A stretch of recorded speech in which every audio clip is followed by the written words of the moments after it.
When a brand new CEO fires her best cybersecurity engineer in 10 seconds flat, she thinks she's cleaning house. What she doesn't know: he's the only person standing between her billion-dollar company and total collapse. Within hours, everything she inherited will be burning, millions frozen, thousands of families stranded, and the man she humiliated might be the only one who can save them all. Stay with me until the end to see how this unfolds.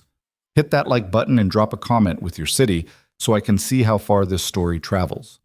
Now let's begin. The overhead fluorescents in the operations center hummed like dying insects. Mason Reed pressed his palms against his eye sockets hard enough to see stars, trying to force his brain to function for just a few more hours.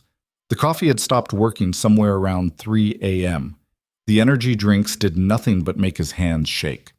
He was running on pure stubbornness now, and the knowledge that if he left his station, people would get hurt, real people. Families, workers waiting on direct deposits to make rent. The attack signature on his secondary monitor pulsed like a heartbeat. Red. Waiting. Patient. "Still here, you bastard," Mason muttered, typing another containment command. His daughter Sophie's photo sat next to his keyboard, slightly crooked in its plastic frame. 8 years old, gap-toothed smile, wearing the Wonder Woman costume he'd bought her for her birthday. The birthday he'd missed because of another security crisis. He'd promised her pancakes this morning. He glanced at the clock. 7:38 a.m. Monday. Sophie would already be at school.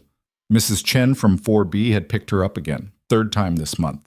He'd have to bake those cookies she liked, bring them by as a thank you, if he ever left this chair. The malicious code hiding in the payment infrastructure was sophisticated, elegant even. Someone with deep access had planted it, someone who understood the system architecture better than most of his own team. It was designed to look like normal traffic until triggered by a specific event. A system restart.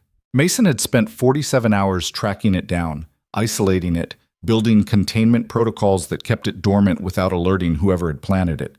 He couldn't remove it yet. Couldn't even tell anyone about it. Not until he understood the full scope. Not until he knew who to trust. His head dropped forward. Just for a second, just to rest his eyes. The sound of heels clicking on tiles snapped him awake. Multiple pairs. Getting closer. Mason straightened, blinking hard, trying to bring the screens back into focus. The attack signature was still there, still contained, still waiting. Jesus Christ, is he asleep? The voice cut through the operations center like a whip. Cold, precise, absolutely certain of itself. Mason turned. The woman striding toward him couldn't have been more than 30, but she moved like someone who'd been giving orders her entire life. Dark suit, hair pulled back so tight it probably hurt, eyes that cataloged everything and forgave nothing.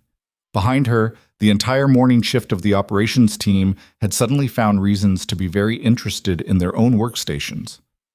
"You," she pointed at Mason. "What's your name?" Mason stood, stumbling slightly. His left leg had gone numb from sitting too long. "Mason Reed, Infrastructure Security. Ma'am, I need to brief you on, you need to be awake during operating hours."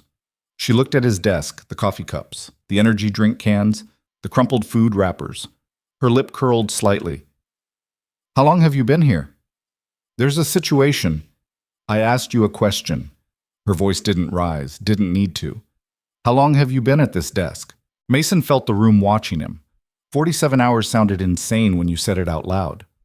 "I've been monitoring a security threat that..." "Security threat." She repeated the words like they tasted bad.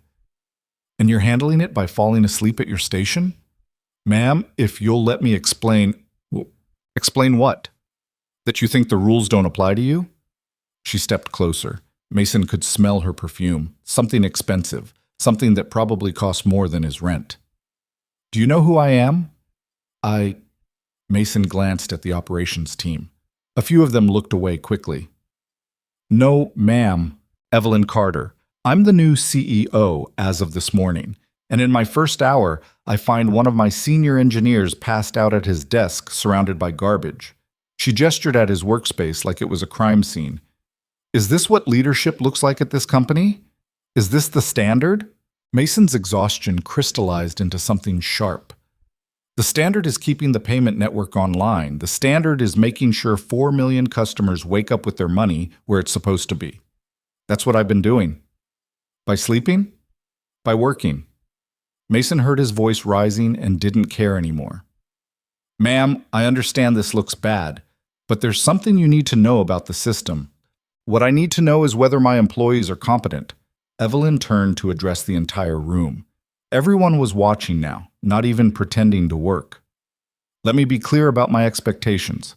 I'm here to fix this company. My grandfather built something important, and I won't let it fail because people have become lazy, complacent. She turned back to Mason. You're fired, effective immediately. The operations center went silent. Even the hum of the servers seemed to pause. Mason felt the words hit him like a physical thing. You can't. I absolutely can. Evelyn held out her hand. Badge. Now. There's a security threat, which you've clearly been handling so well by napping through it. Her hand didn't waver. Badge. Mason looked around the room. 40 people he'd worked with for 6 years. Not one of them would meet his eyes. He understood. New CEO, first day, making an example. Nobody wanted to be next. His fingers found the badge clipped to his belt. The photo on it was from his first week. Younger, more hair. Sarah had still been alive then, had straightened his collar before he left for the ID photo, kissed him for luck. Listen to me. Mason kept his voice level. Do not restart the payment system. I know there's a scheduled maintenance window today at noon, but do not restart anything until... You don't work here anymore. Evelyn took the badge from his hand. You don't get to give instructions. People will get hurt. People get hurt when employees sleep on the job. She dropped his badge into her jacket pocket. Security will escort you out. 2 guards appeared from somewhere. Mason hadn't even seen them approach. They stood on either side of him, not touching, just there. Present, waiting. Mason grabbed his phone, his keys. Looked at Sophie's picture one more time. He'd been trying to protect this company, these people, the families depending on those paychecks clearing on time, and he'd just been fired for it. 3 minutes to clear your desk, one of the guards said. Not unkindly, just doing his job. Mason didn't have anything personal here except the photo. He picked it up, slid it into his shirt pocket, felt the plastic frame press against his chest. Ma'am. He turned back to Evelyn one last time. Please, I'm begging you, do not restart the system. Evelyn was already walking away, heels clicking. She didn't turn around. Someone get this area cleaned up. I want it sanitized by lunch. The guards moved closer. Mason let them guide him toward the exit. The walk through the operations center felt like a funeral march. People he'd trained, people he'd covered shifts for when their kids were sick, people he'd helped debug critical issues at 2 a.m. on Christmas Eve. Not one of them said goodbye. The morning sun hit him like a hammer when he stepped outside. He'd been in that artificially lit bunker so long, he'd forgotten what daylight felt like. His car was somewhere in the parking garage. He didn't remember where. Didn't remember driving here on Saturday morning. Saturday, 2 days ago, when he'd first detected the anomaly. Mason's phone buzzed. Text from Mrs. Chen. Sophie eating breakfast here. Says you promised pancakes? He typed back with shaking hands. Home soon. Thank you. Really? His car was on level 3. Someone had left a shopping cart against the driver's side door. Mason moved it, climbed in, sat in silence. The air inside was stale and hot. He should start the engine, turn on the AC, drive home to his daughter. Instead, he opened his laptop. The attack signature was still there, still visible through his personal monitoring setup. The connection was against company policy, technically illegal access now that he'd been fired. He didn't care. The malicious code sat in the payment infrastructure like a landmine, waiting for someone to step on it, waiting for that system restart. Mason pulled up the maintenance schedule. The restart was approved for 12:45 p.m. Standard procedure. Happened every Monday. The system would go down for 15 minutes, reboot with fresh memory allocation, come back up clean and optimized. Except this time, it wouldn't come back up at all. His phone rang. Unknown number. He almost didn't answer. Mr. Reed? A woman's voice. Professional.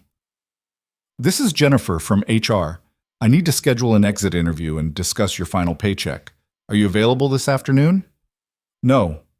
I'm sorry? I'm not available. I'm busy. Mason hung up.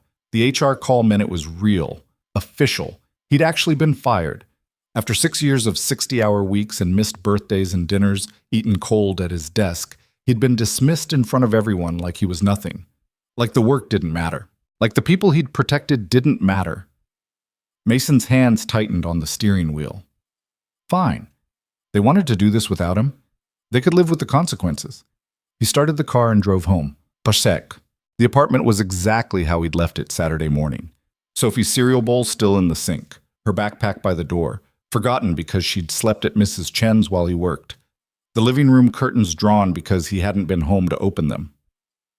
Mason dropped his keys on the counter and stood in the silence. He should sleep, shower, eat something, call the school and apologize for another missed morning. Do all the normal things normal fathers did on normal Mondays. Instead, he opened his laptop at the kitchen table and logged back into the monitoring system. The attack signature pulsed. Red, patient, hungry. 12:45 p.m. 3.5 hours away. Mason pulled up the source code, started documenting everything he'd found. If they wouldn't listen to him in person, maybe they'd listen to a detailed technical report.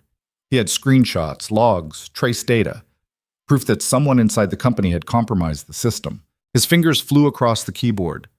Document everything, timestamps, access patterns, the specific modules that had been modified, the way the malicious code would trigger on restart and propagate through the entire payment network within seconds, how it would freeze transactions mid-process, how millions of dollars would get stuck in digital limbo, how payroll deposits would fail, how mortgage payments would bounce, how thousands of families would wake up Tuesday morning wondering why their accounts were empty, and how, if the attack succeeded fully, the company's reputation would be destroyed, stock price would crater, lawsuits would bury them, everything Evelyn's grandfather had built would collapse. Mason finished the report at 9:47 a.m., 23 pages. Technical but clear, undeniable. He attached it to an email addressed to Evelyn Carter's company account. Subject line: critical security threat. Do not restart systems. His finger hovered over the send button. She'd fired him, humiliated him, refused to listen to a single word he said. Why should he help her now? Sophie's face appeared in his mind. 8 years old, trusting, waiting for those pancakes he'd promised. But not just Sophie. All the other Sophies. All the other kids whose parents worked for companies that depended on those payment systems. All the families who needed their money to arrive on time. Mason hit send. Then he sat back and waited. At 11:30 a.m., Mason's personal phone rang. Unknown number again. He let it go to voicemail. At 11:47 a.m., someone tried to remotely disable his monitoring access. Mason had anticipated that, had built-in redundant connections. They killed 2 of them before he rerouted through a third. At 12:15 p.m., his laptop showed the maintenance team beginning pre-restart protocols. They were really going to do it. Mason stood up, paced the kitchen. He could call the main line, demand to speak to someone, tell them he had proof, evidence, documentation. They'd hang up on him. The crazy fired employee ranting about conspiracies. 12:30 p.m. 15 minutes. His email sat in Evelyn's inbox unopened. The raid receipt never triggered. She wasn't even checking. Mason grabbed his phone, pulled up the company directory he technically shouldn't have access to anymore. Found the number for Operations Center direct line. It rang 4 times. Operations, this is Derek. Derek, it's Mason. Listen to me very carefully. Mason? Dude, you can't call here. They said if you tried to contact anyone, I don't care what they said. The system restart at 12:45 is going to trigger a catastrophic failure.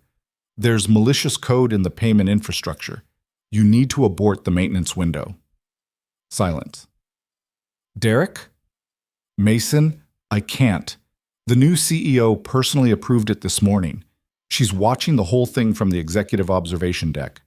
Then get me to her. Let me explain. You're fired, man. Security has orders to arrest you if you come back on property. Derek's voice dropped to a whisper. Look, I'm sorry about what happened, but there's nothing I can do. The line went dead. Mason checked the time. 12:41 p.m., 4 minutes. He pulled up the monitoring dashboard. The maintenance team had already isolated the payment network. The restart sequence would begin automatically at 12:45 exactly. There was nothing he could do from here. No way to stop it. No way to prevent what was about to happen. Mason opened a new document and started recording everything in real time. At least when this all fell apart, there'd be a record. Proof that he'd tried to warn them. 12:44 p.m. The operations center would be full of engineers right now, monitoring dashboards, waiting for the routine restart to complete. Evelyn Carter would be up in the observation deck, probably congratulating herself on her first day of decisive leadership. None of them knew what was coming. 12:45 p.m. On Mason's screen, the restart sequence initiated. Clean shutdown of the payment processing modules. Memory flush. System prep for reboot. Everything looked normal. Looked exactly like it was supposed to. 12:46 p.m. The system began coming back online. Modules loading one by one. Payment infrastructure initializing. Still normal, still fine. 12:47 p.m. The malicious code activated. Mason watched it spread like cancer through the system. The code he'd spent 2 days isolating and containing was now free, now executing exactly as designed. It moved faster than he'd calculated, smarter than he'd anticipated. Transaction processing failed. Transfer protocols failed. Verification systems failed. One by one, every critical component of the payment network turned red on his dashboard. 12:48 p.m. The first alerts would be hitting the operations center now. Engineers scrambling to understand what was happening, why the system wasn't stabilizing, why transactions were freezing mid-process. 12:50 p.m. Mason's phone exploded with notifications. Emergency alerts from monitoring systems he'd set up months ago, the ones nobody remembered existed, the ones still tied to his personal device. Critical failure. Payment network. Offline transactions frozen. 4.7 million. Affected. Estimated financial impact. $847 million system restoration. Unknown. He should feel vindicated. He'd warned them, told them exactly what would happen, and they'd ignored him. But all he felt was sick, because somewhere in those 4.7 million affected transactions were people like him. Single parents, hourly workers, families living paycheck to paycheck who needed that money to arrive on time. And he was sitting in his kitchen, unemployed and powerless, watching them all get hurt. Mason's laptop chimed. Incoming connection request from the company network. Someone trying to reach him remotely. He accepted. Derek's face appeared on screen, pale and sweating. Behind him, Mason could see the operations center in chaos. Red alerts on every monitor. Engineers shouting over each other. Someone was crying. Mason! Derek's voice shook. We need you back here, right now. I'm fired, remember? The CEO is asking for you personally. She can ask all she wants. Mason, please. Derek turned the camera. The observation deck was visible through the glass windows. Evelyn Carter stood frozen, staring at the screens showing the catastrophic failure. Even from here, Mason could see the shock on her face. Everything's falling apart. We can't stop it. You're the only one who understands what's happening. I sent her a report, 23 pages. She didn't even open it. She's opening it now. Derek turned the camera back to himself. She knows she messed up. She knows. Just, please, help us. Mason looked at the chaos on screen, at Derek's desperate face, at the financial devastation spreading through the system in real time, at the innocent people getting hurt. I don't work there anymore, he said quietly.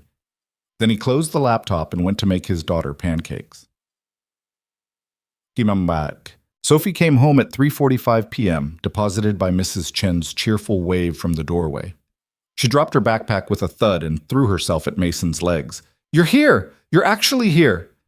Mason scooped her up even though she was getting too big for it, too old for it. She smelled like school cafeteria pizza and strawberry shampoo. I'm here, and I made pancakes. For dinner? Pancakes work for dinner. Sophie pulled back to look at his face. You look tired. I am tired. Did you save the world again? Mason carried her to the kitchen table where the pancakes sat cooling. He'd made them shaped like animals, or what he thought were animals. Sophie claimed the lumpy one was a dinosaur. Not this time, kiddo. How come? Sometimes people don't want to be saved. Sophie considered this while drowning her pancakes in syrup. That's dumb. Yeah. Mason sat across from her. Yeah, it is. His phone had been ringing nonstop since 1 p.m. Unknown numbers, company numbers, numbers he recognized as board members and executives. He'd silenced it after the first dozen calls. At 4:15 p.m., someone knocked on the apartment door. Mason looked through the peephole. Evelyn Carter stood in the hallway, still in her expensive suit, looking significantly less composed than she had that morning. No security guards this time, just her, alone, holding a tablet. He opened the door but didn't invite her in. Mr. Reed. Her voice was different now, smaller. I need to speak with you. You fired me. I made a mistake. You made several mistakes.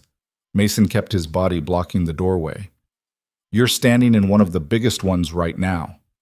Evelyn's jaw tightened. I read your report, all 23 pages. You were right about everything. I know. The payment network is completely destroyed. We've frozen nearly $900 million in transactions. Thousands of families won't get their paychecks tonight. Mortgage payments are failing. The board is threatening to remove me. The stock price has dropped 42%. She met his eyes. And you knew. You tried to warn me, and I wouldn't listen. No, you wouldn't. Daddy?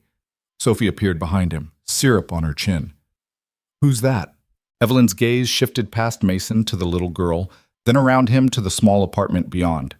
The tiny kitchen, the stack of bills on the counter, the drawing Sophie had taped to the wall, a stick figure man and a smaller stick figure girl holding hands under a crooked sun. Something in Evelyn's expression cracked. I didn't know, she said quietly, about your daughter, about why you were so exhausted. You didn't ask. No. Evelyn's hands tightened on the tablet. I didn't. I just assumed that I was lazy, incompetent, part of the problem. Mason felt Sophie's small hand slip into his. You saw what you expected to see. Evelyn looked at Sophie again. How old are you? 8? Sophie pressed against Mason's side. Are you Dad's boss? Not anymore, Mason said. Actually, Evelyn's voice was steady now, professional. I'd like him to come back. If he's willing. Sophie tugged Mason's hand. You should go, Daddy. People need you. Sophie. I heard the phone ringing, lots of times. Sophie looked up at him with those too wise 8-year-old eyes. People only call that much when it's important. Mason looked at Evelyn, at the expensive suit and the tablet and the desperation barely hidden beneath the professional mask.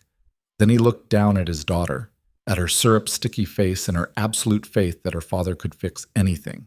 Give me 10 minutes, he told Evelyn. The operations center looked like a war zone. Papers everywhere, coffee spilled on desks, half the engineering team shouting into phones while the other half stared helplessly at error logs scrolling too fast to read. Mason walked in and the room went silent. Derek saw him first. Thank Christ. Evelyn followed Mason to his old desk. Someone had already cleaned it, his coffee cups gone, his space sanitized just like she'd ordered. He sat down anyway, woke up the terminal, logged in with credentials that miraculously still worked. The damage was worse than his remote monitoring had shown. Talk to me, Mason said to the room. What have you tried? Everything. Derek dropped into the chair next to him. Rollback failed. Backup restoration failed. Manual override failed. The malicious code is everywhere. Mason pulled up the system architecture. The attack had propagated exactly as designed, but there was something else now, something new. The code was evolving, adapting to their countermeasures. Whoever wrote this is watching, Mason said. They're updating it in real time. How is that possible? Evelyn stood behind him, looking at the screens. Because they're here, inside the company. Mason started typing, tracking the access patterns. They have administrative privileges, senior-level access. Who? Mason's fingers flew across the keyboard. Give me 5 minutes. The room watched him work. No one spoke. Even the phones stopped ringing, or maybe people just stopped answering them. Mason built a trace program, set it running, and waited. 3 minutes later, he had a name. Victor Hale. Evelyn leaned closer. What? Your vice president of operations. Mason pulled up the access logs. He planted the code 3 weeks ago.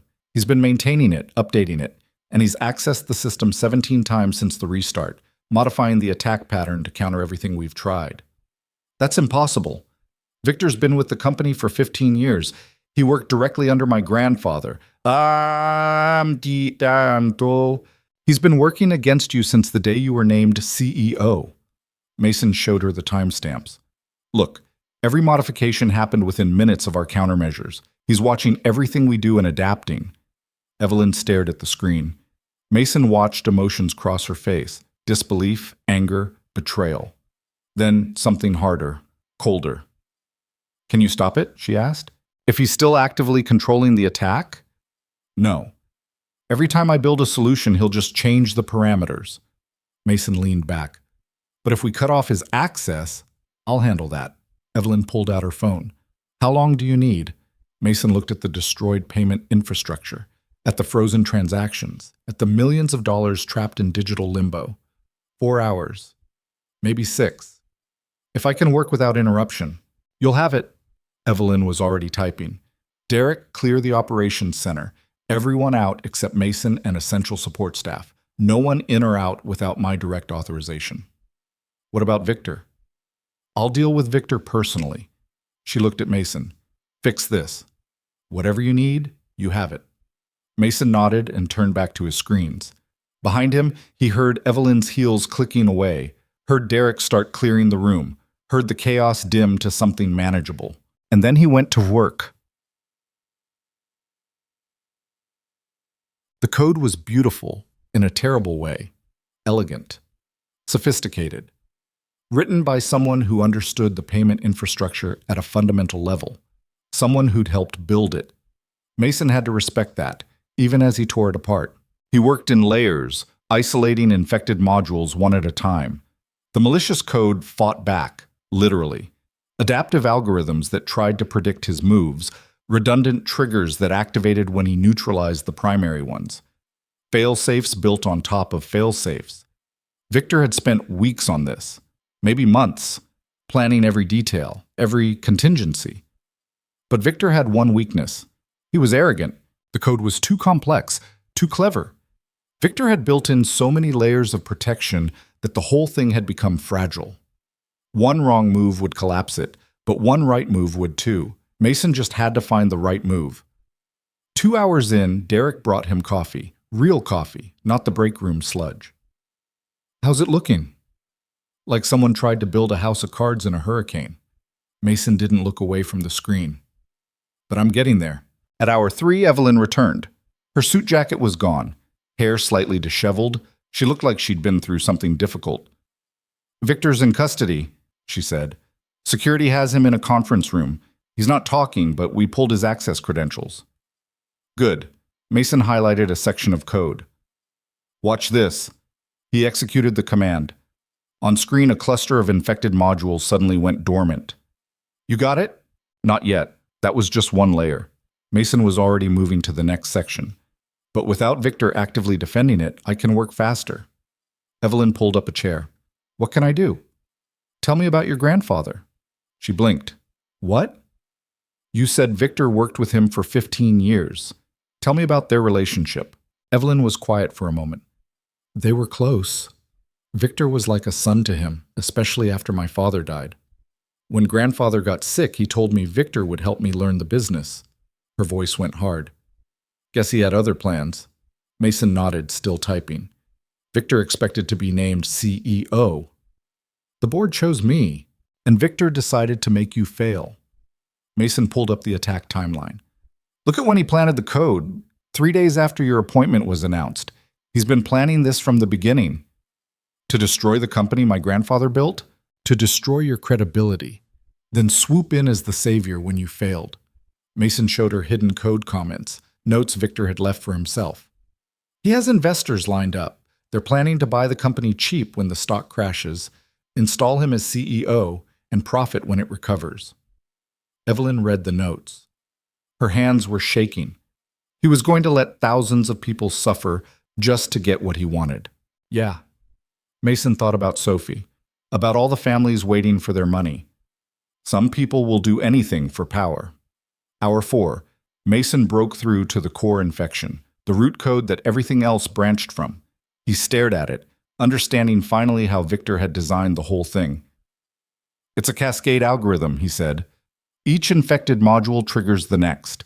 If I remove them in the wrong order, the whole thing activates again. But if I do it right, what do you need? Silence, and about 90 minutes. Evelyn stood. You have it. She left. Derek left. The operations center emptied until it was just Mason and the hum of the servers and the blinking cursor waiting for his next command. Mason cracked his knuckles and started typing. The code fought him every step. For every module he neutralized, 2 more tried to activate. It was like defusing a bomb where every wire was connected to every other wire.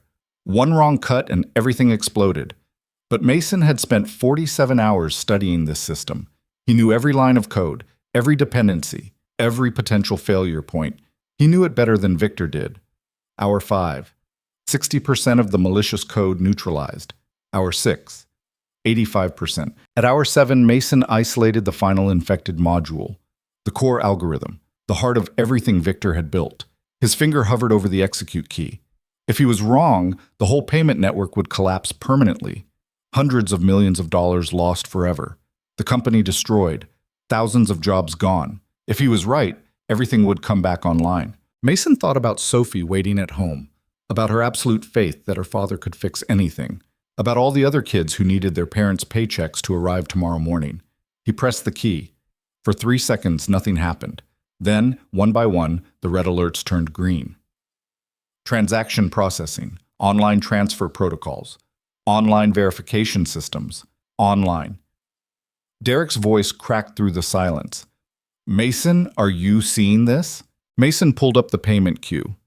Thousands of transactions sat frozen, waiting to process. He authorized the release.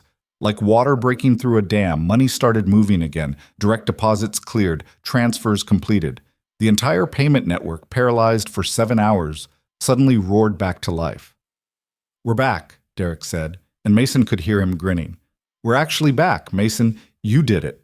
Mason leaned back in his chair. His hands were shaking. His head hurt. He couldn't remember the last time he'd eaten. But Sophie's pancakes were cold by now anyway. The operations center doors opened. Evelyn walked in, followed by what looked like the entire executive team. She looked at the green screens, at the transactions flowing normally, at Mason sitting exhausted in front of the terminal. Is it done? She asked. It's done. All of it? The attack is completely neutralized? Completely. Mason gestured at his screen. I've documented everything, every piece of malicious code, every access point Victor used, every modification he made. It's all there for the investigation. Evelyn nodded slowly. Then she turned to the executives behind her. Gentlemen, give us the room. They left. Derek started to follow. You can stay, Evelyn told him. Then she looked at Mason. Stand up. Mason stood. Evelyn walked closer. For a moment, Mason thought she might fire him again. It would be almost funny. Instead, she held out her hand. Thank you. For coming back, for fixing this, for... She paused. For being the person I should have listened to this morning. Mason shook her hand. You're welcome. I owe you an apology, a real one. Not just for this morning, but for every assumption I made about you, about your work, about your dedication. Evelyn's grip was firm. I was wrong, completely wrong. Yeah, Mason said, you were. I'd like you to stay, not just for this crisis, but permanently. Head of Infrastructure Security. Direct report to me. Name your salary. Mason thought about it, about the humiliation this morning, about being escorted out by security, about watching the company burn from his kitchen table, about all the families who'd suffered because someone with power decided their ambition mattered more than innocent people. I'll stay, he said, on one condition. Name it. My daughter comes first, always. If she needs me, I leave. If she has a school event, I'm there. If she's sick, I'm home. Mason met Evelyn's eyes. The work matters, but she matters more. Evelyn didn't hesitate. Done. And I want that in writing. My lawyer will have it ready tomorrow. She released his hand. Anything else? Mason thought about Victor, about the betrayal, about the attack that had been designed to hurt thousands of innocent people.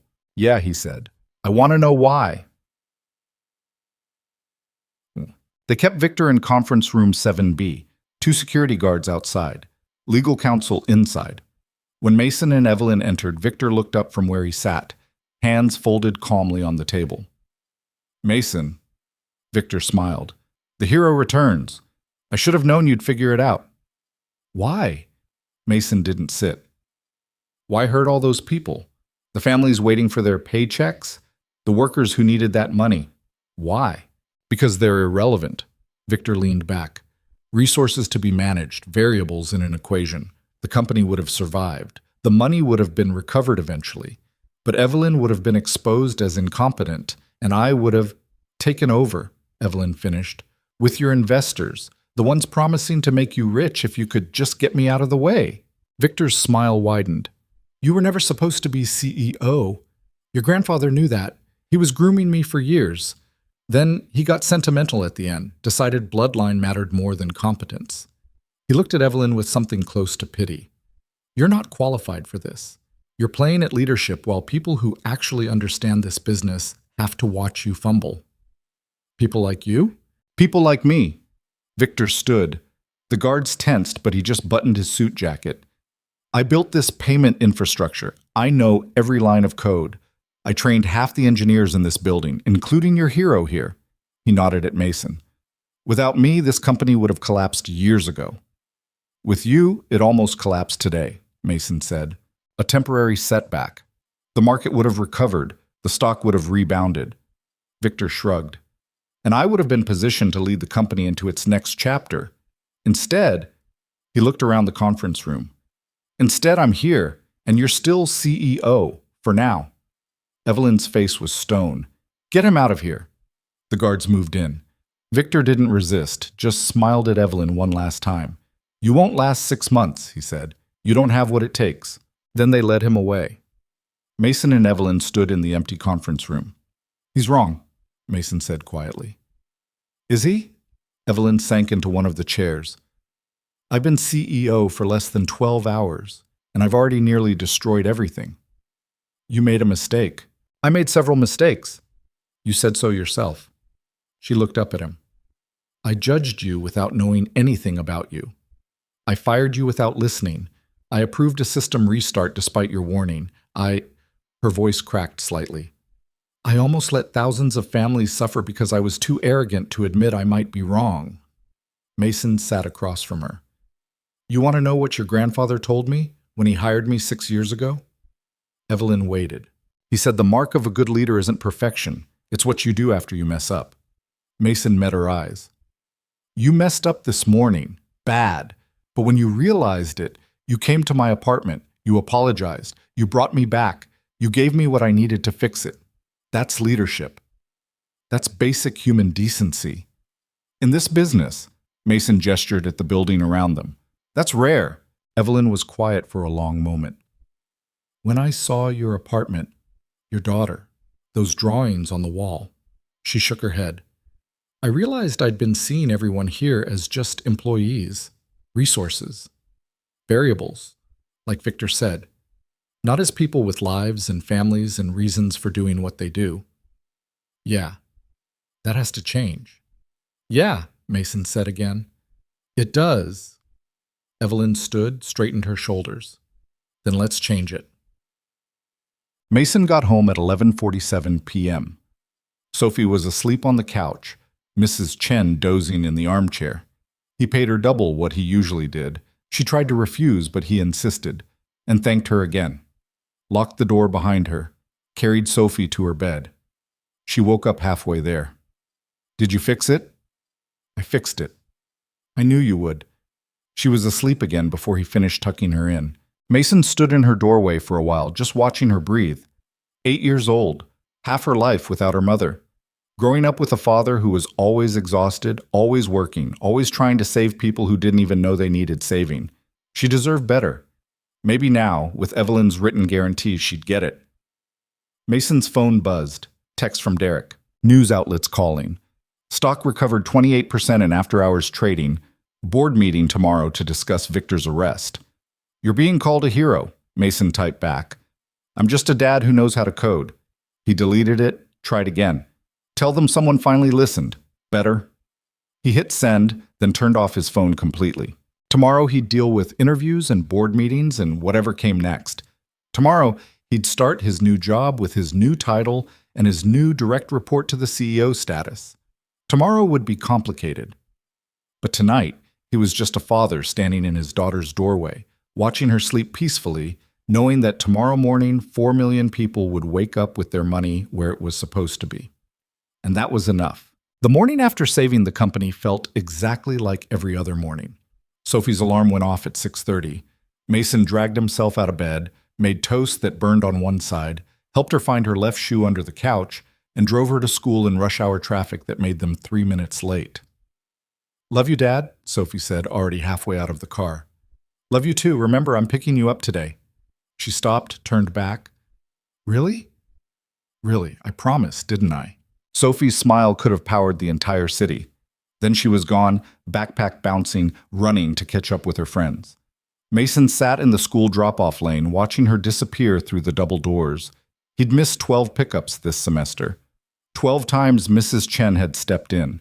12 times he'd chosen work over his daughter because someone else's crisis needed solving. Not anymore. His phone rang before he'd even left the parking lot.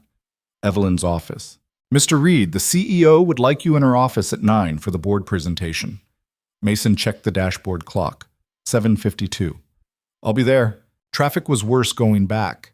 He made it to headquarters at 8:47, grabbed coffee from the lobby cart, real espresso, not the break room disaster, and took the elevator to the executive floor.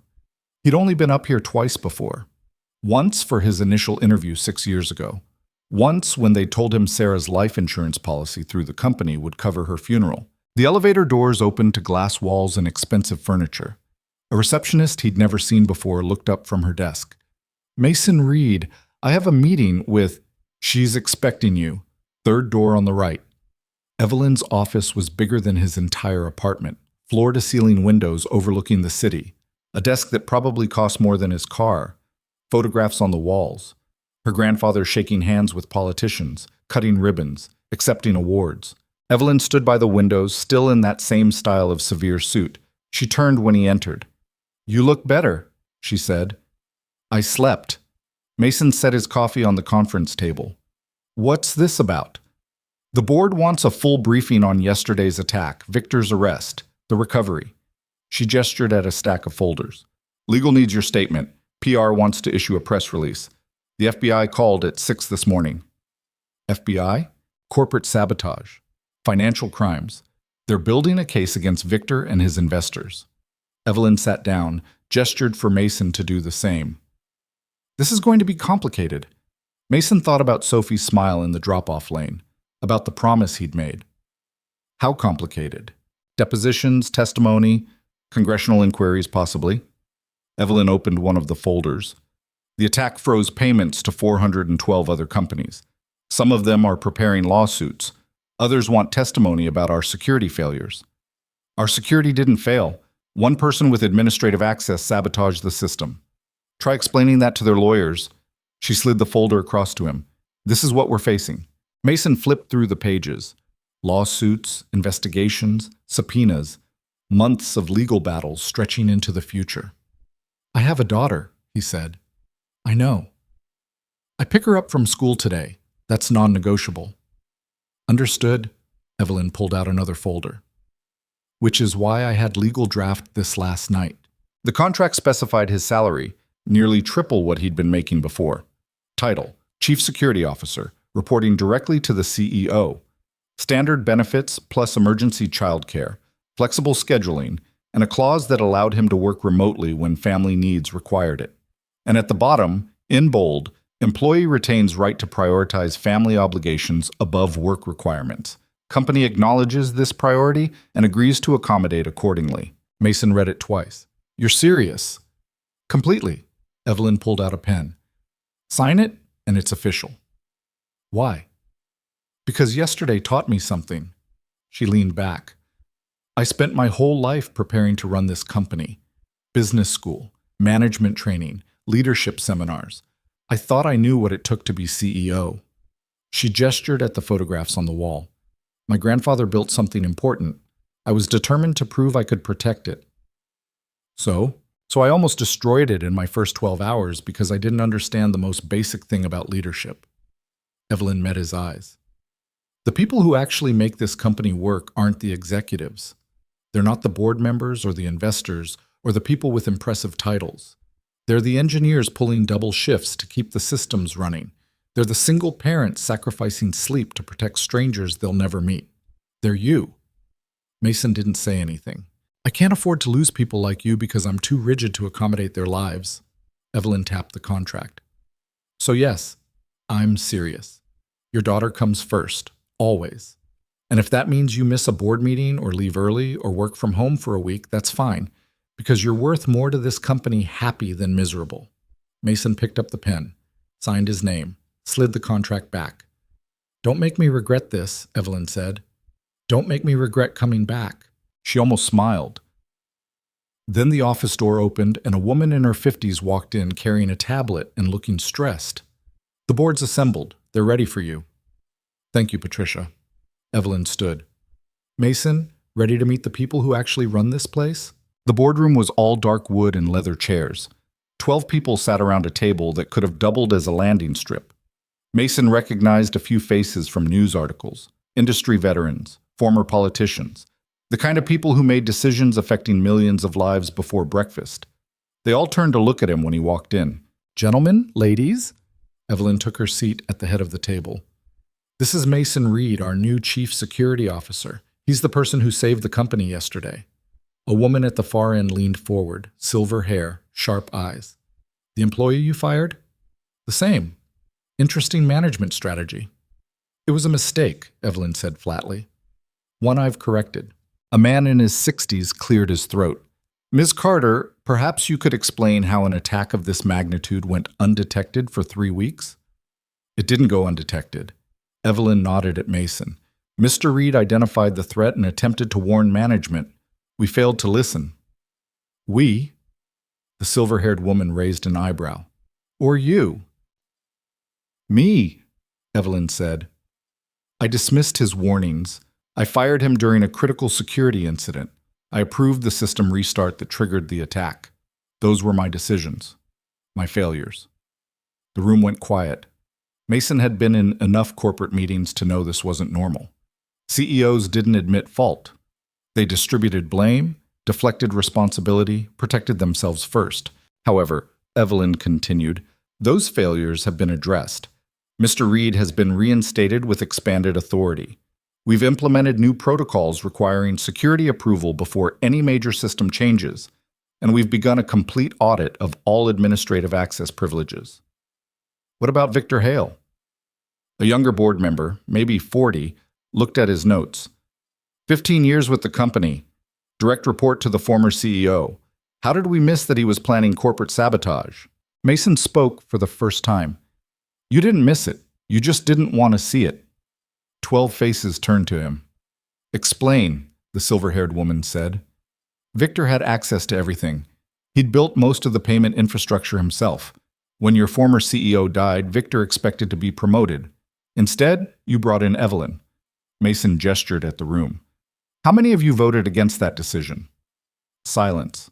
That's what I thought. Mason pulled out his laptop, connected it to the boardroom display. Victor's attack code appeared on screen. Victor didn't hide what he was doing. He couldn't, not completely. There are logs, access patterns, unusual modifications to critical systems, but nobody checked because nobody questioned him. He'd been here too long. He was too trusted.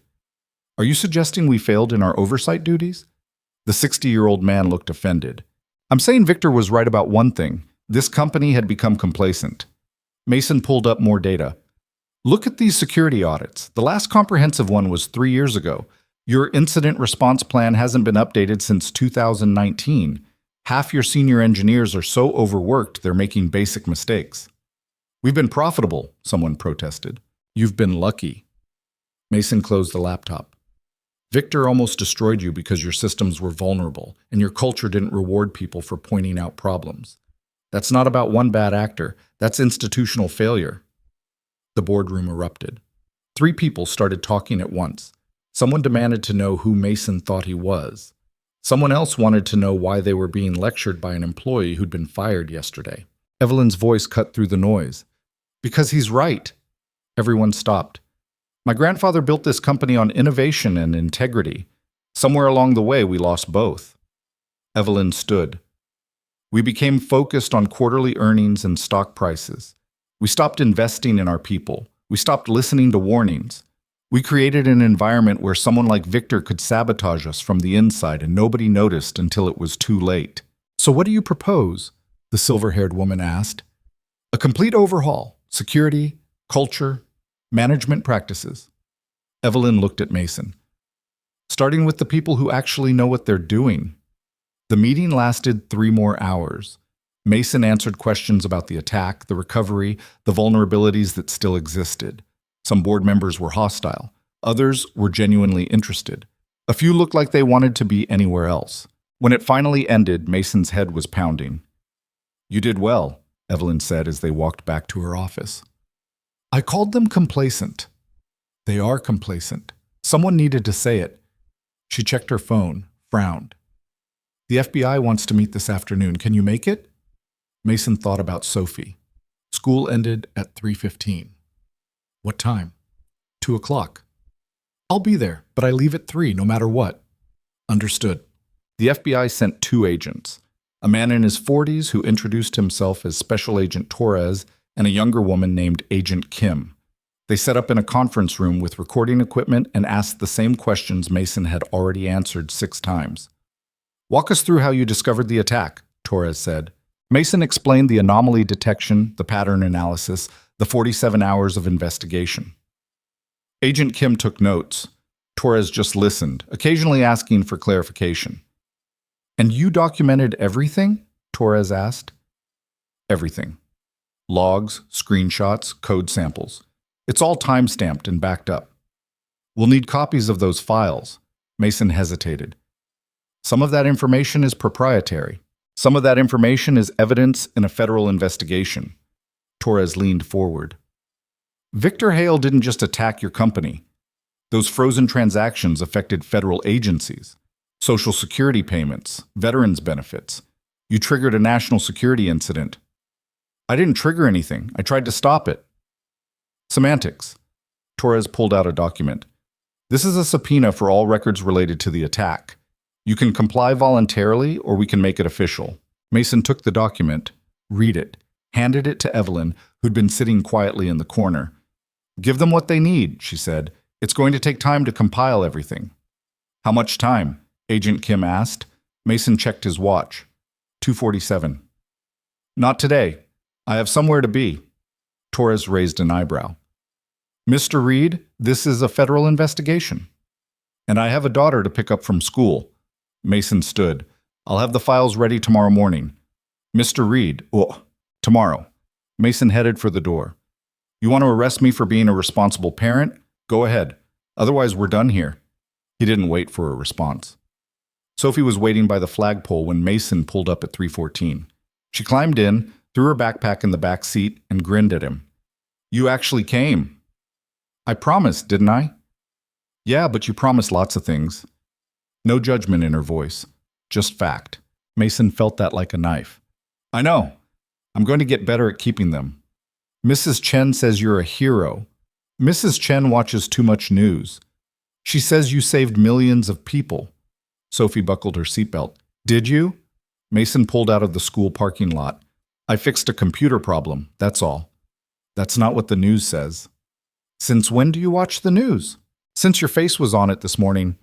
Sophie pulled out her phone, the basic one he'd gotten her for emergencies only.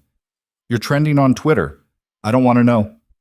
#TechHero. People are calling you the guy who saved everyone's paycheck. Mason groaned. Great. There's a reporter lady who wants to interview you. She called the school.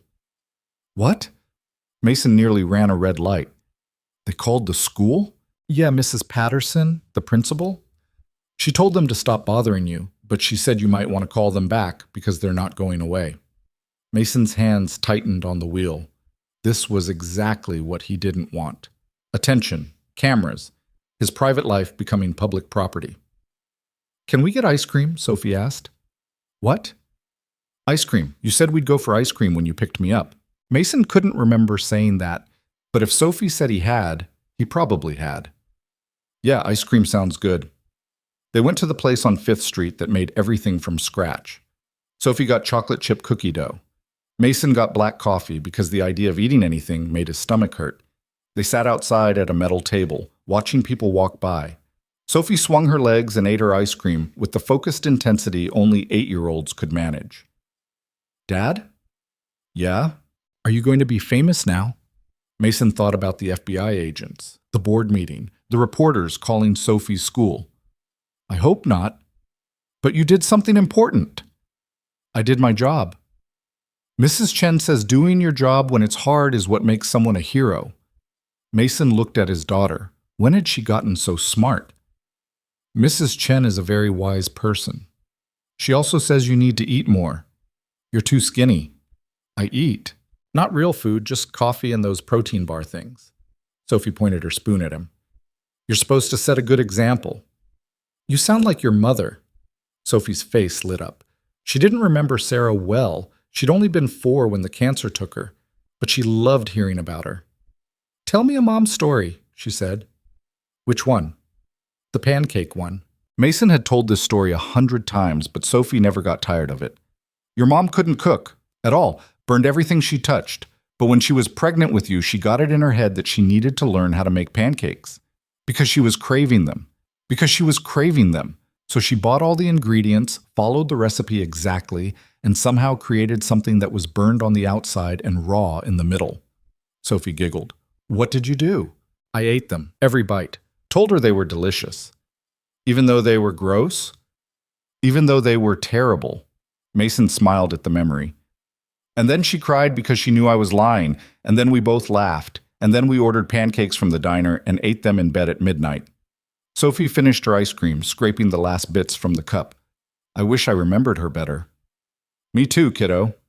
Do you think she'd be proud of you for yesterday? Mason thought about Sarah, about her fierce protectiveness, her inability to let injustice stand, her absolute certainty that doing the right thing mattered, even when it was hard. Yeah, he said, I think she would be. They sat in comfortable silence for a while. Then Sophie's phone buzzed. She checked it, frowned. What? Mason asked. Kids at school are texting me about you. They saw the news. What are they saying? That my dad is cool. She looked up at him. Are you okay with people knowing about what you did? Honestly? No. I just want to do my job and come home to you. But that's not going to happen, is it? Mason looked at his daughter, 8 years old and already understanding how the world worked. Probably not. Not for a while. Okay. Sophie put her phone away. Then we'll deal with it together. Mason felt something tight in his chest loosen. Yeah. Together. His phone rang. Unknown number. He let it go to voicemail. It rang again immediately. Same number. You should probably answer that, Sophie said. Mason did. Hello? Mr. Reed, this is Amanda Price from Channel 7 News. I'd love to speak with you about your role in yesterday's CyberAttack recovery. Do you have a few minutes? No? I understand you're busy, but our viewers are very interested in... I said no. Mason hung up. The phone rang again, different number. Is it another reporter? Sophie asked. Mason checked the caller ID, Evelyn's office. He answered. The press is at the building, Patricia said without preamble. 3 news vans. They're asking for you specifically. Tell them I left. I did. They're not leaving. She sounded tired. Miss Carter wants to know if you'd be willing to do a short statement, just to get them to go away.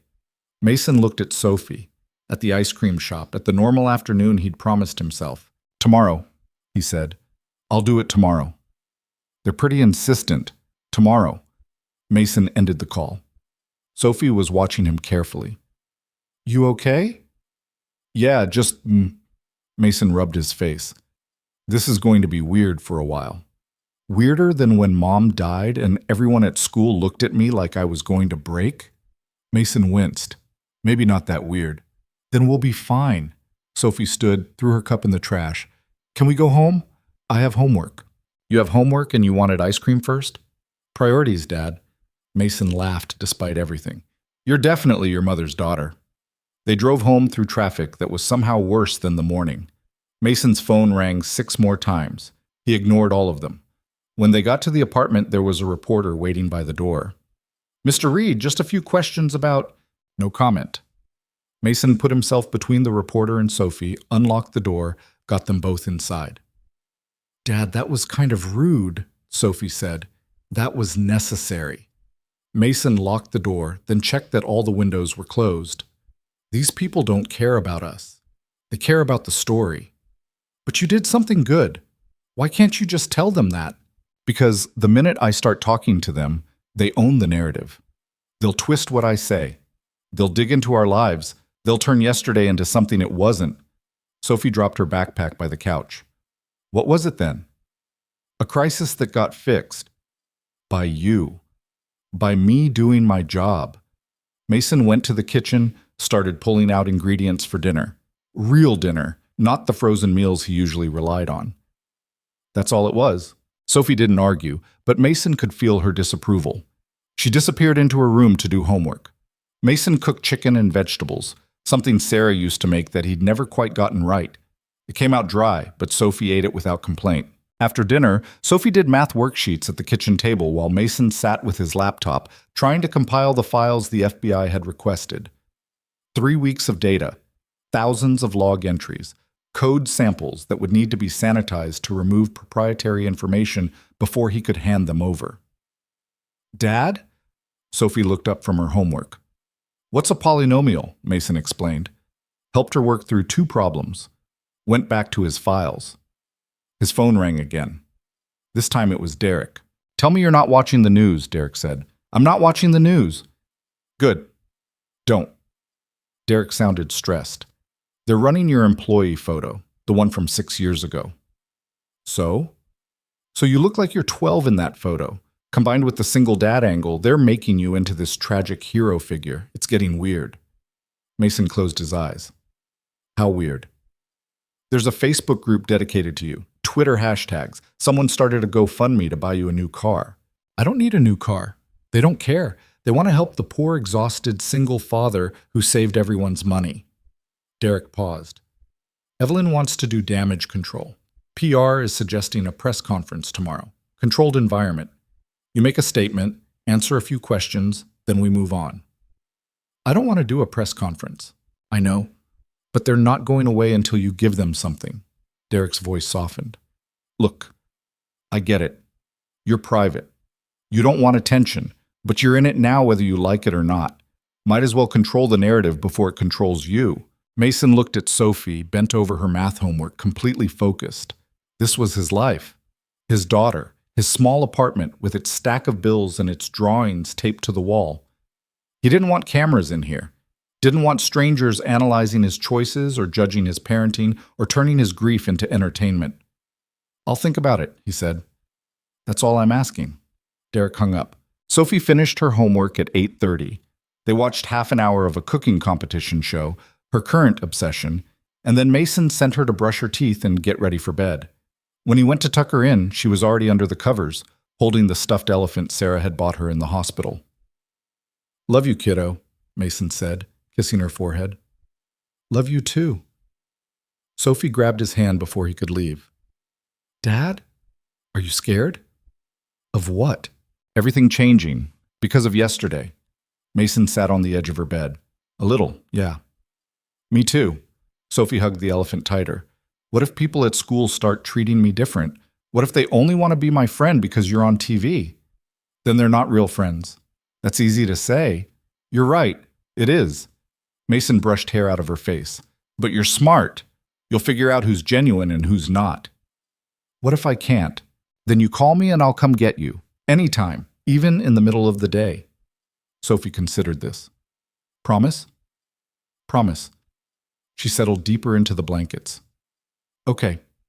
Good night. Mason turned off the light, left her door cracked open the way she liked, went back to the living room and his laptop and the mountain of work waiting for him. But instead of working, he pulled up the news. Derek was right. His employee photo was everywhere. Younger Mason, smiling awkwardly at the camera, hair still dark, eyes not yet marked by years of exhaustion and grief. The headlines were worse than he'd imagined. Single father saves millions after being wrongly fired. Tech hero works for 47 hours straight to prevent disaster. The employee they fired and then begged to return. Someone had found out about Sarah, about the cancer, about him raising Sophie alone. The stories were full of details he'd never shared publicly, details that could only have come from people he knew, people he'd trusted. Mason closed the laptop before he could read more. Tomorrow he'd deal with the FBI, the press conference, the reporters who wouldn't leave him alone, the world that had suddenly decided he was interesting. But tonight, he was just a father in a quiet apartment, listening to his daughter breathe in the next room, trying to hold on to the simple life they'd built together. Outside, the city hummed, cars passed, someone's TV played too loud through the thin walls. Normal sounds, normal life. Mason wanted to believe it could stay that way. He knew better. The press conference was scheduled for 10 a.m. Mason woke up at 5, couldn't fall back asleep, and spent 2 hours staring at his ceiling, wondering how his life had turned into this. By 7, he'd given up on rest entirely and was making pancakes, actual pancakes, not the burned disasters he usually produced, when Sophie shuffled into the kitchen, still in her pajamas. "You're up early," she said, climbing onto a stool. "Couldn't sleep." "Because of the thing today?" Mason flipped a pancake. It landed perfectly. Small victories. "Yeah, because of the thing." Sophie watched him cook for a minute. "You don't have to do it if you don't want to." "I kind of do." "Why?" "You didn't do anything wrong." "I know, but the reporters won't stop until they get something. Evelyn thinks if I give them a statement, answer some questions, they'll move on to the next story." "Will they?" Mason slid pancakes onto her plate. "Probably not, but maybe it'll slow them down." Sophie drowned everything in syrup. "What are you going to say?" "I don't know yet." "You should tell them the truth." "Which truth? That I got fired for doing my job? That I fixed a problem nobody else could? That I just want to be left alone?" Mason poured himself more coffee. "There's a lot of truths here, kiddo. Tell them you did it for people like me, for the families." Mason looked at his daughter, 8 years old and already understanding the world better than most adults. "When did you get so smart?" "I have a good teacher." She grinned, gap-toothed and perfect. Mason got Sophie to school by 7:45, endured her hug that lasted a fraction longer than usual, and drove to headquarters through morning traffic that gave him too much time to think. The parking garage was full of news vans. Reporters spotted his car and started moving toward him before he'd even turned off the engine. He made it to the elevator by keeping his head down and saying no comment 17 times. Inside the building wasn't much better. People stared. A few tried to approach him. Someone from accounting actually asked for a selfie. "Not right now," Mason said, and kept walking. Evelyn's office was a refuge. Patricia let him in without a word, and he found Evelyn standing by her windows with a cup of coffee and an expression that said she hadn't slept much either. "Ready?" she asked. "No." "Good. That makes 2 of us." She turned from the window. "PR wrote you a statement. You don't have to use it, but it hits the main points without giving them anything to twist." Mason took the paper she offered. "Read it," handed it back. "This makes me sound like a victim." "You were fired unjustly." "I was fired because you made a snap judgment. That's not the same as being a victim." Mason sat down. "I don't want to do this if it's just going to be about me versus you. That's not what happened." "What do you want it to be about?" "The truth. The actual truth." Mason leaned forward. "Victor sabotaged the company because he thought he deserved your job. He was willing to hurt innocent people to get what he wanted. That's the story. Not me being some tragic hero." Evelyn was quiet for a moment. "PR thinks the human interest angle is what will resonate. PR wants to sell a story. I want to go back to my normal life." Mason stood. "Look, I'll do this press conference. I'll answer their questions, but I'm not reading some script that turns me into someone I'm not. What if they ask about your daughter, about Sarah? Then I'll tell them it's none of their business. They won't accept that. I don't care." Mason headed for the door. 10 o'clock, right? "Mason?" Evelyn's voice stopped him. Thank you for doing this even though you don't want to. Don't thank me yet. I might make everything worse. The press room was packed. Mason counted at least 30 reporters, twice that many cameras, lights, microphones. The entire setup designed to turn a simple conversation into theater. Evelyn sat at the main table with the company's head of PR, a woman named Carol, who looked like she survived on stress and espresso. They'd left a chair for Mason between them. He sat. The lights were too bright, the room too hot. Every face watching him expecting something he wasn't sure he could give. Carol leaned over. Let Miss Carter open. She'll make a brief statement about the incident, then introduce you. You give your statement, we take questions for 15 minutes, then we're done. Stay calm, stick to the facts, and don't let them bait you into saying anything you'll regret. Got it. Carol didn't look convinced. Evelyn stood. The room quieted immediately. Thank you all for coming. I'll keep this brief. 2 days ago, our company experienced a targeted cyber attack designed to cripple our payment infrastructure. The attack was orchestrated by a former executive and was neutralized thanks to the extraordinary efforts of our security team, particularly our chief security officer, Mason Reed. Hands shot up. Voices called out questions. Evelyn ignored them. Mr. Reed will make a statement and then we'll take your questions. Please be respectful of his time and his privacy. She sat. Mason stood.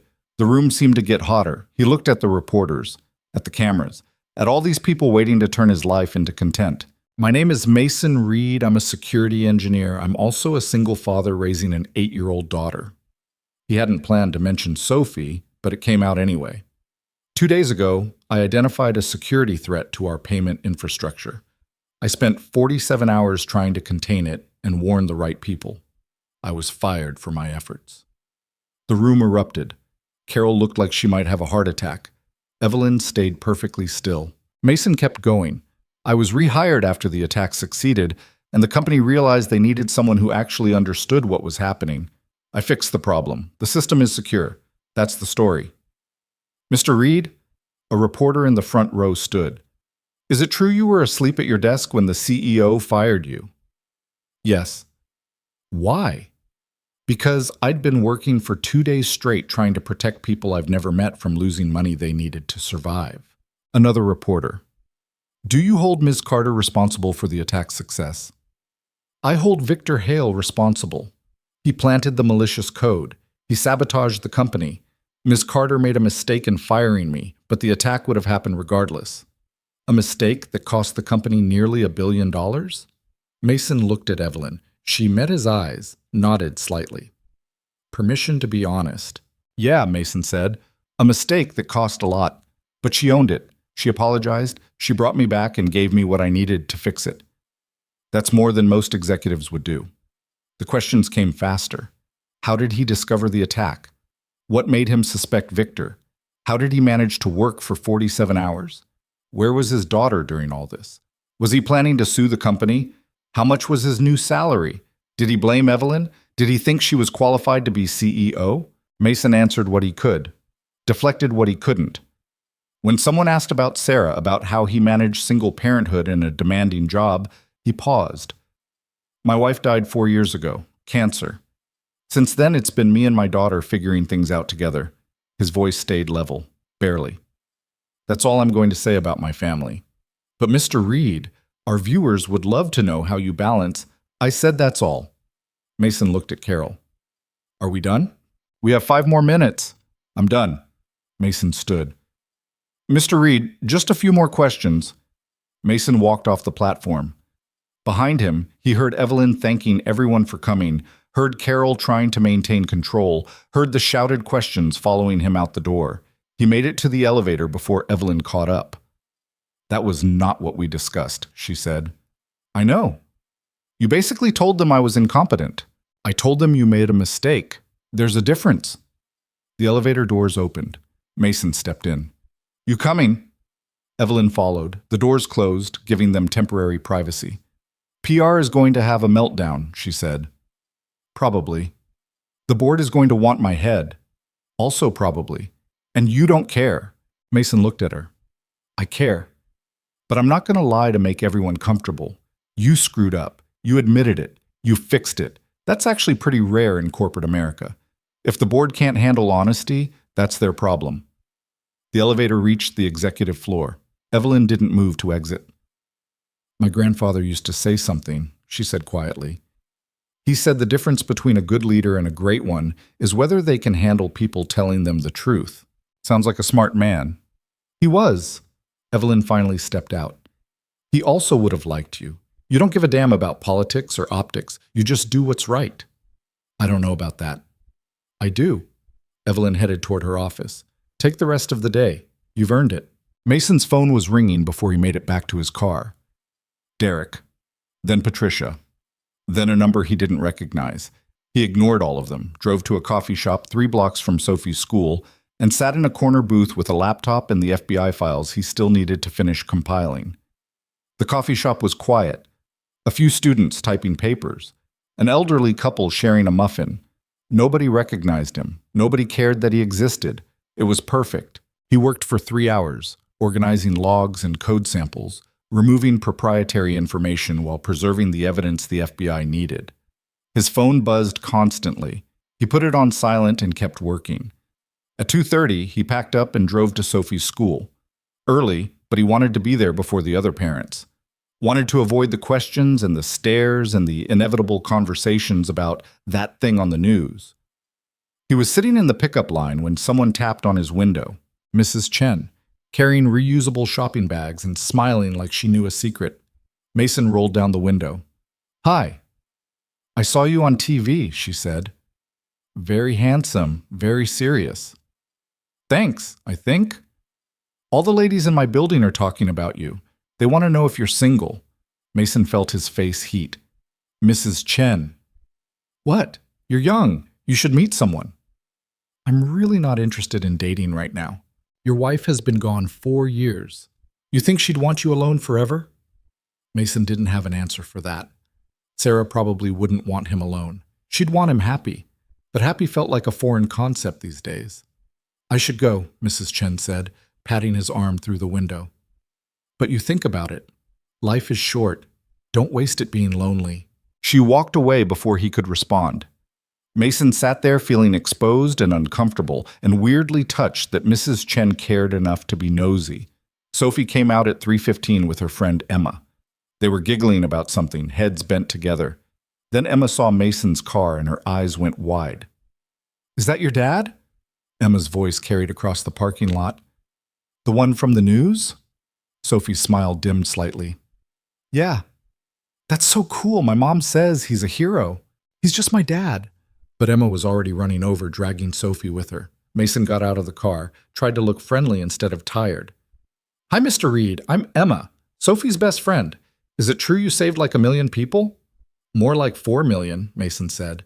"And I didn't save them. I just fixed a computer problem." "That's not what the news says." "The news likes to make things sound more exciting than they are." Emma looked disappointed. Sophie looked grateful. They said goodbye and Sophie climbed into the car, quiet in a way that made Mason's chest tight. "You okay?" he asked. "Everyone was talking about you today. During lunch, during recess. Mrs. Patterson even mentioned you during announcements." Sophie buckled her seatbelt without looking at him. "It was weird. I'm sorry. It's not your fault. You just did your job." She paused. "But Emma's right. You did save a lot of people." "Sophie, I know you don't want to be famous. I get it. But maybe it's not the worst thing, that people know you're good at what you do." Mason pulled out of the parking lot. "It's not about being good at my job. It's about privacy. About keeping our life separate from all this." "But it's not separate anymore. That reporter found out about Mom, about me, about where we live." Sophie's voice got smaller. "What if they don't stop?" "Then we deal with it." "How?" Mason didn't have an answer. He drove them home through afternoon traffic, parked in their usual spot, and found another reporter waiting by their building entrance. A different one this time. Younger, more aggressive. "Mr. Reed, Channel 4 News, do you have a moment?" "No." Mason took Sophie's hand. "Just one question about your relationship with CEO Evelyn Carter. Is it true she personally came to your home to apologize?" Mason kept walking. The reporter followed. "Our sources say you were reluctant to return. What changed your mind? Was it the salary increase? The new title?" They reached the door. Mason got it unlocked, got Sophie inside. Mr. Reed, the public has a right to know. The public has a right to exactly nothing about my personal life. Mason turned to face the reporter.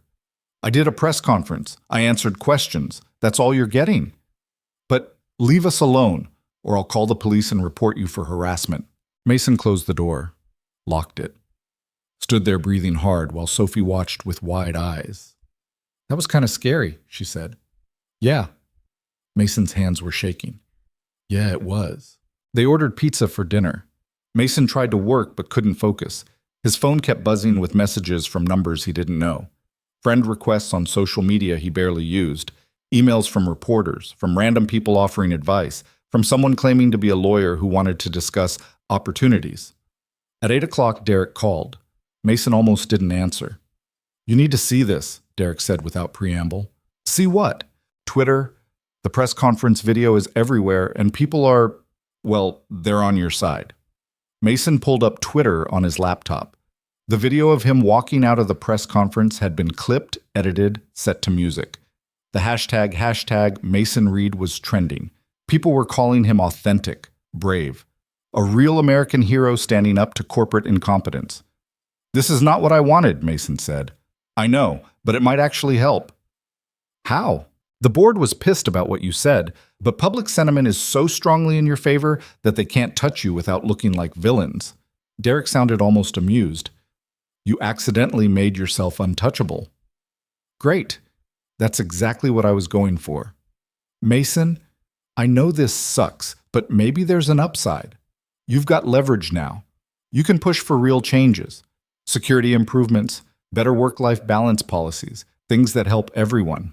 Mason thought about the engineers working 60-hour weeks, about the single parents like him struggling to balance jobs and kids, about all the people grinding themselves down because the company demanded it. I'll think about it, he said. After Derek hung up, Mason sat with his laptop open, watching strangers on the internet discuss his life. Most of it was supportive. Some of it was invasive. A few people had found old photos of him and Sarah, had posted them with captions about tragic love stories and devoted fathers. He closed the laptop before he could read more. Sophie appeared in her pajamas, ready for bed. Can I ask you something? Always. Are you sorry that you went back to work, that you fixed everything? Mason pulled her into a hug. I'm not sorry I fixed it. Those people needed their money, their paychecks. I'm just sorry about what came after. The fame stuff? Yeah, the fame stuff. Sophie hugged him tighter. It'll get better. People will forget. They always do. Mason hoped she was right, but the next morning brought fresh evidence that she wasn't. The apartment building was surrounded by reporters when Mason went to get his car. 6 vans. Dozens of people with cameras and microphones. They swarmed him the second he stepped outside. Mr. Reed, is it true you're writing a book? Mr. Reed, have you been contacted about movie rights? Mr. Reed, what's your response to Victor Hale's lawyer claiming you fabricated evidence? That last one stopped him. What? A reporter shoved a phone in his face. It showed a statement from Victor's defense attorney claiming Mason had planted evidence to frame an innocent man, that the attack was either accidental or the result of Mason's own incompetence, that Mason was being protected by a CEO desperate to cover her own failures. I have no comment, Mason said, and pushed through to his car. But his hands were shaking when he started the engine. Victor was fighting back. Of course he was. He had money, lawyers, connections, and he was going to drag Mason through every possible nightmare to save himself. Mason's phone rang. FBI Special Agent Torres. Have you seen Victor's statement? Torres asked. Just now. It's bullshit. We've verified your evidence independently, but his lawyer is good, and he's going to make this messy. Torres paused. How solid are you, mentally, emotionally? Because this is going to get worse before it gets better. Mason thought about Sophie, about Mrs. Chen's shopping bags and Emma's wide eyes, and the reporters camped outside his building. I'll manage, he said. Make sure you do. We need you credible when this goes to trial. Torres hung up. Mason sat in his car in the parking garage, trying to breathe evenly, trying not to think about lawyers and trials and his life being picked apart in public, trying to remember why he'd agreed to any of this. His phone buzzed. Text from Evelyn. Victor's lawyer is an attack dog. Don't engage. Company legal will handle it. Then another text. "How are you holding up?" Mason typed back. "Been better." Her response came immediately. "Come to my office. We need to talk." The executive floor was quieter than usual. Patricia waved him through to Evelyn's office, where he found her with three people he didn't recognize. Two men in expensive suits, one woman with severe glasses and an expression that suggested she didn't suffer fools. "Mason, this is our legal team," Evelyn said. "Richard handles corporate litigation. James is our criminal defense specialist, and Sandra manages crisis communication." Sandra spoke first. "Mr. Reed, Victor's attorney is going to try to destroy your credibility. We need to prepare you for what's coming." "Prepare me how?" "They'll dig into your past, your finances, your employment history, your wife's medical records if they can get them. Anything they can use to suggest you're unstable, vindictive, or incompetent." Mason felt sick. "Sarah's medical records are private. They'll try anyway. And they'll publicize your struggles as a single parent, paint you as overwhelmed, making mistakes, possibly falsifying evidence out of desperation or malice." "That's insane." "That's defense strategy." Richard leaned forward. "The good news is we have an airtight case. Your documentation is pristine. The FBI has verified everything independently. Victor's lawyer is grasping at straws." "The bad news," James said, "is that straws can still hurt, especially in the court of public opinion." "I don't care about public opinion." "You should." Sandra pulled out her tablet. "You're trending on 3 different platforms. Your press conference video has 2 million views. People are invested in your story. If Victor's team successfully turns you into the villain, it could impact the trial." "How?" "Jury selection, public pressure on the judge, media bias." Sandra showed him headlines from that morning. Most were supportive, a few weren't. "Right now you're the hero. We need to keep it that way." Mason looked at Evelyn. "Is this really necessary?" "I think so. Victor has everything to lose. He's going to fight dirty." "Then let him fight. I've got nothing to hide." "Everyone has something to hide," Sandra said. "Everyone has moments they're not proud of, decisions that look bad out of context. We need to know what those are before Victor's team finds them." Mason stood. "I'm not doing this. I'm not sitting here cataloging my mistakes so you can spin them before someone else does. I did my job. I documented everything. If that's not enough, then I don't know what is." "Mr. Reed, I have to pick up my daughter." Mason headed for the door. "Mason," Evelyn's voice stopped him. "They're trying to help. I know, but I didn't sign up for this. I didn't want any of this." He looked back at the legal team. "I'll testify when the FBI needs me. I'll provide whatever documentation they request. But I'm not playing PR games with my life." He left before anyone could argue. The reporters were still outside his building when he got home that afternoon with Sophie. They'd learned his schedule. Knew when school ended, when they'd return. "Don't look at them," Mason told Sophie. "Just walk straight to the door." They made it inside to a chorus of shouted questions. Sophie was quiet on the stairs. Quiet while Mason unlocked the apartment. Quiet until the door was closed and locked behind them. Then she burst into tears. Mason dropped to his knees, pulled her close. Hey, it's okay." "It's not okay," Sophie sobbed into his shoulder. "They're everywhere. They won't leave us alone. I just want things to be normal." "I know, me too." "Why can't they just go away?" Mason didn't have an answer.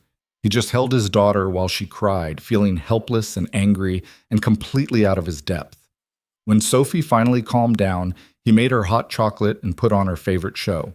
She curled up on the couch with her elephant, eyes red and puffy, looking younger than 8.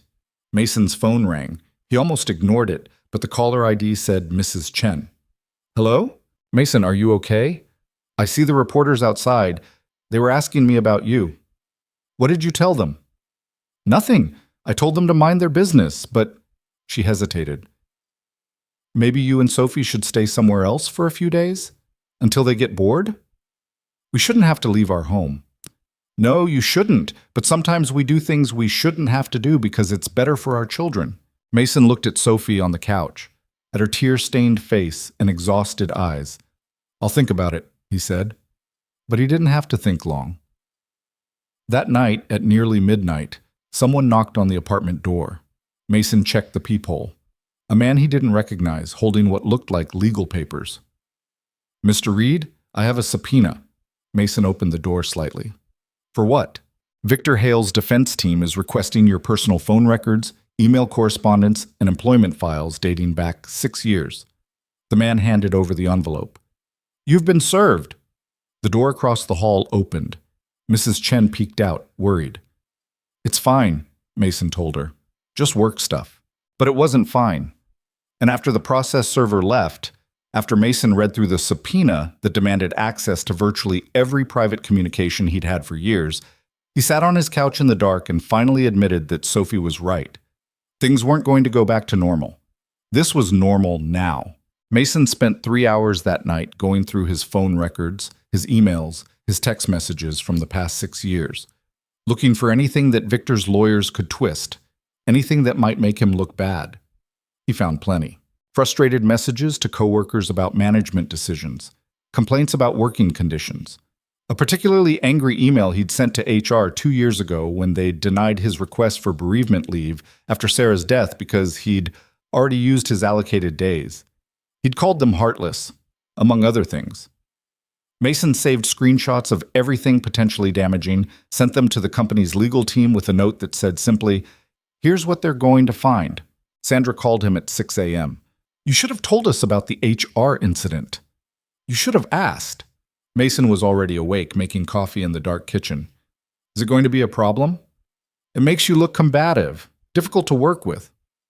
"I was difficult to work with after my wife died and they wouldn't give me time to grieve? Yeah, guilty as charged," Sandra sighed. "I'm trying to help you." "I know. I'm sorry." Mason rubbed his eyes. "What do we do?" "We get ahead of it. Acknowledge the incident, but frame it as a grieving father fighting for basic human decency." Which it was. "Okay. And Mason, no more surprises. If there's anything else in your past that could come out, I need to know now." Mason thought about the year after Sarah died, the drinking, the nights he'd left Sophie with Mrs. Chen because he couldn't function, the morning he'd shown up to work still drunk from the night before and Derek had covered for him. "There might be some things," he said. "Schedule a meeting with me today. We'll go through everything." After Sophie left for school, escorted past the reporters by Mrs. Chen, who glared at every camera like they were personally offending her, Mason drove to headquarters. The morning news was playing on the lobby monitors. His face appeared on screen with the headline, "Tech Hero Faces Legal Battle."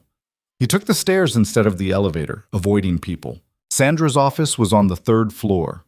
She had coffee waiting, 2 legal pads, and an expression that suggested she'd already had a long day despite it being 9 a.m.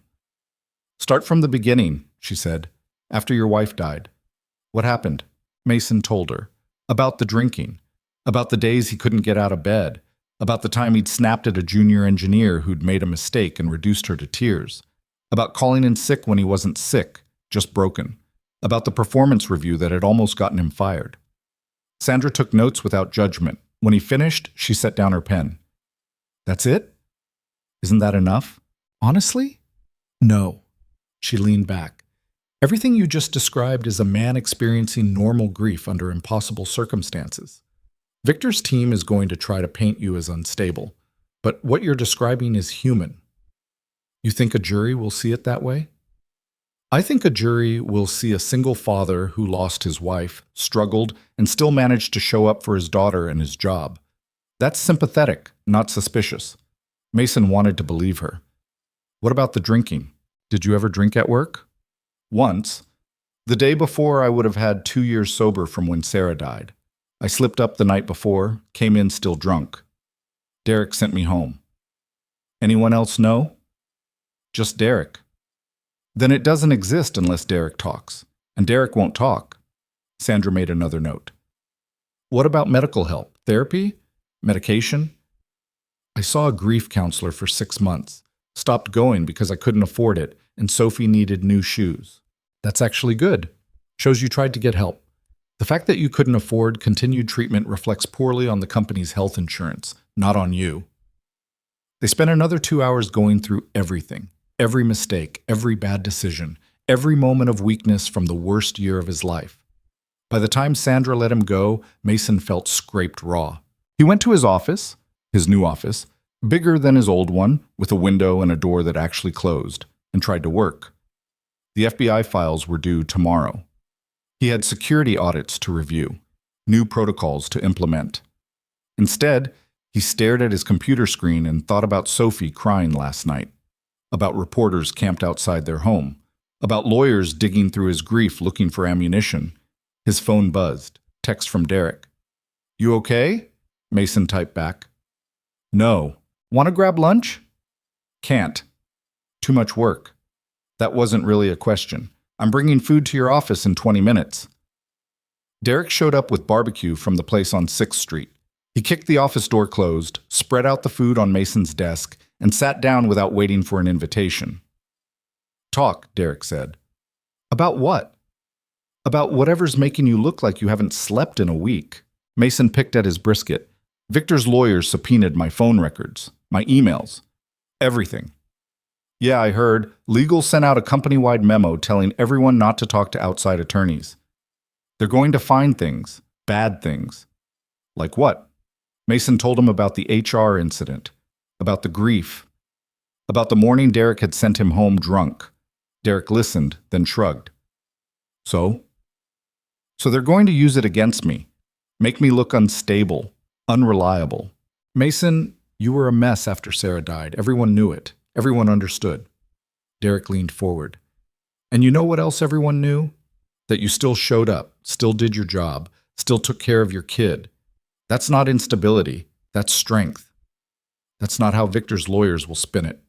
Who cares how they spin it? The truth is the truth. Derek pushed the food closer. Eat, you're too skinny. Sophie says the same thing. Sophie's a smart kid. They ate in silence for a while. Outside the window, Mason could see the city stretching out below. Thousands of people going about their lives, completely unaware that his was falling apart. "You ever regret it?" Mason asked. "Covering for me that morning?" "No. You could have gotten fired. You're my friend. Friends cover for each other." Derek wadded up his napkin. "Besides, you would have done the same for me." "Yeah, so stop beating yourself up. You made it through the worst thing that can happen to a person. You raised a good kid. You saved a company. You're allowed to have been human during the hard parts." Mason's phone rang. "Evelyn, I need to take this," he told Derek. Derek stood, gathered the trash. "Remember what I said. You're allowed to be human." Mason answered the call. "Yeah?" "The board wants to meet with you," Evelyn said without preamble. "When?" "Tomorrow, 3:00. "What do they want?" "To hear your side before Victor's lawyers poison the well." She paused. "And probably to decide whether you're worth the liability." "Great." "Mason, you need to be prepared. Some of them are still angry about the press conference, about what you said." "I told the truth." "I know, but truth and politics don't always play well together." Evelyn's voice softened. "Just be yourself tomorrow. That's all you can do." After she hung up, Mason sat alone in his office, trying to figure out who himself even was anymore.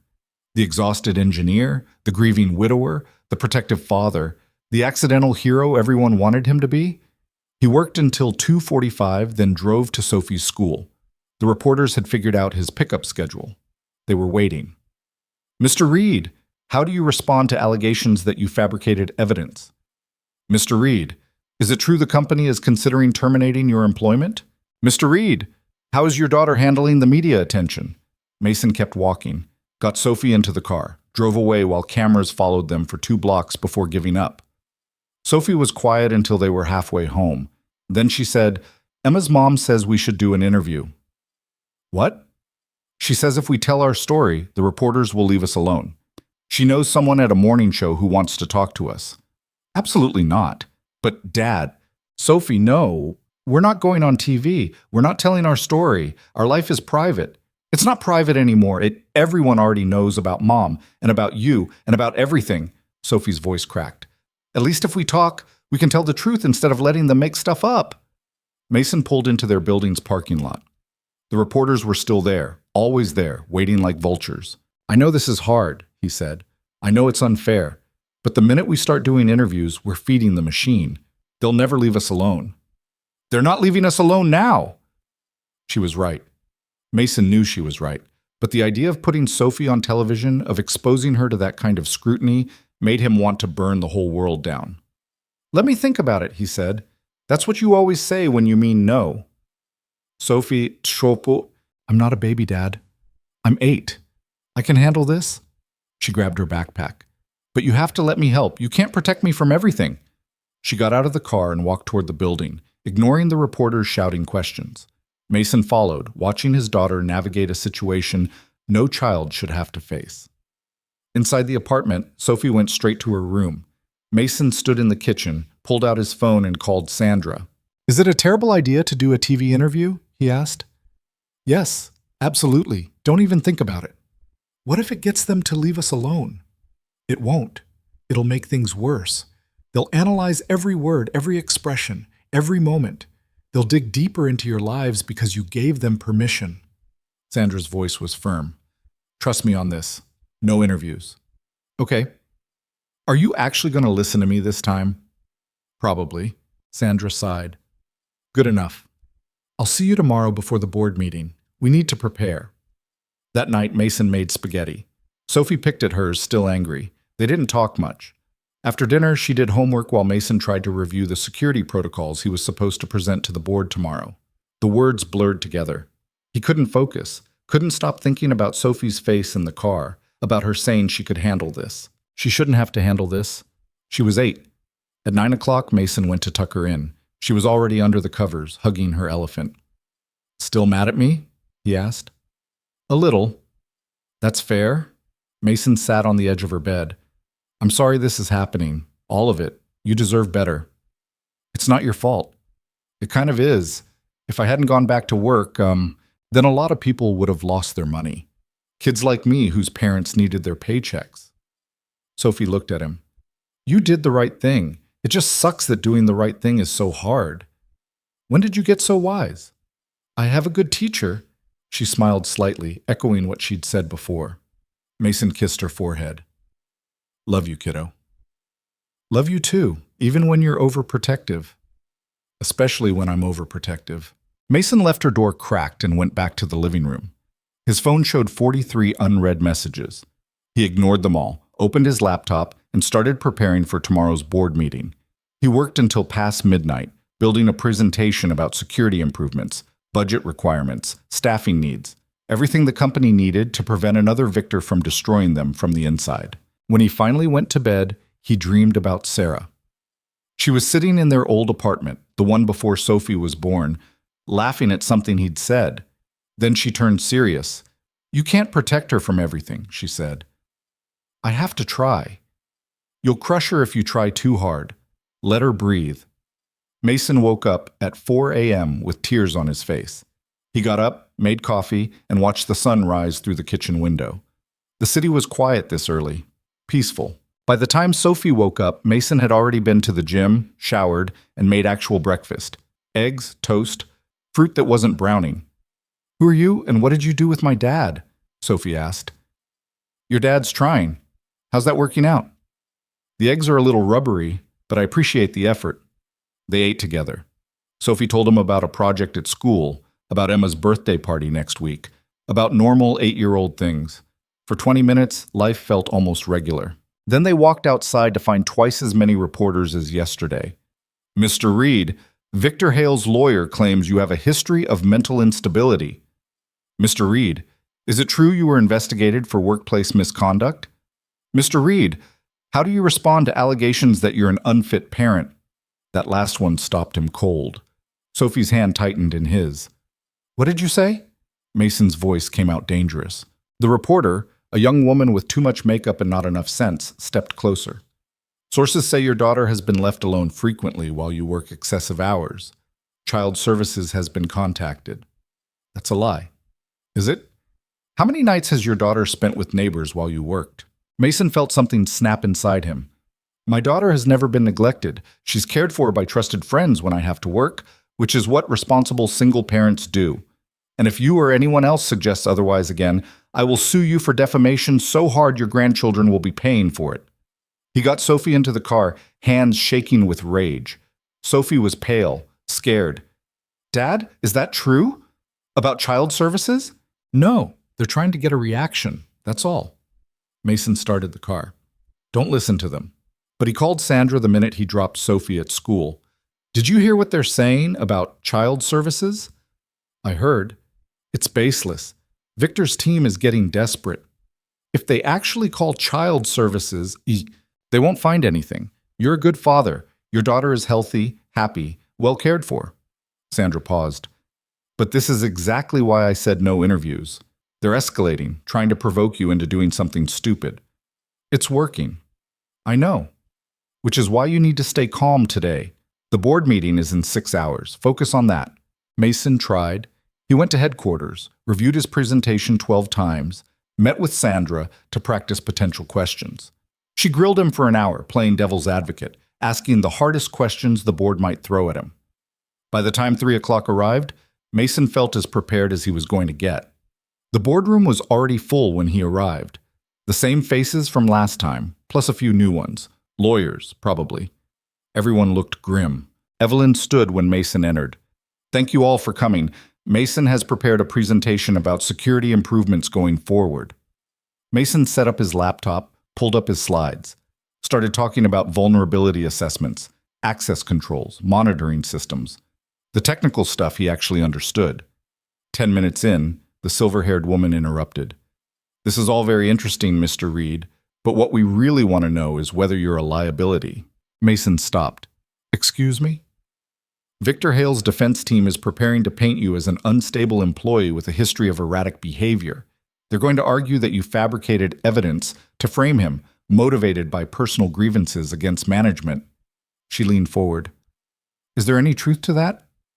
No. You never had conflicts with management? I had conflicts. I disagreed with decisions. I pushed back when I thought something was wrong. That's not instability. That's doing my job. What about your wife's death? We've heard you had difficulties after that.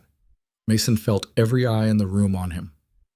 My wife died of cancer 4 years ago. I struggled, I got help, I kept working, I raised my daughter. What exactly is the question here? The question, said one of the men Mason didn't recognize, is whether this company can afford to keep you employed while you're at the center of a media firestorm and a criminal trial. So you're considering firing me again, Evelyn spoke up. Nobody's making that decision today. We're just assessing the situation. The situation is that I saved this company. I exposed corporate sabotage. I'm cooperating with federal investigators. And now you're wondering if I'm worth the trouble. Mason closed his laptop. You want to know if I'm a liability? Fine. I probably am. Keeping me means dealing with reporters and lawyers and bad publicity. Firing me means you look weak and vindictive, but at least you don't have to deal with the mess. Mr. Reed, but here's the thing you should consider. Mason stood. I'm not the only person in this company who knows where the bodies are buried. I'm not the only one who's been documenting problems, fighting for changes, pushing back against policies that put profit over people. I'm just the one who got unlucky enough to become visible. The room was silent. You fire me, fine, but you'll still have all the same problems. You'll still have overworked engineers making mistakes because they're exhausted.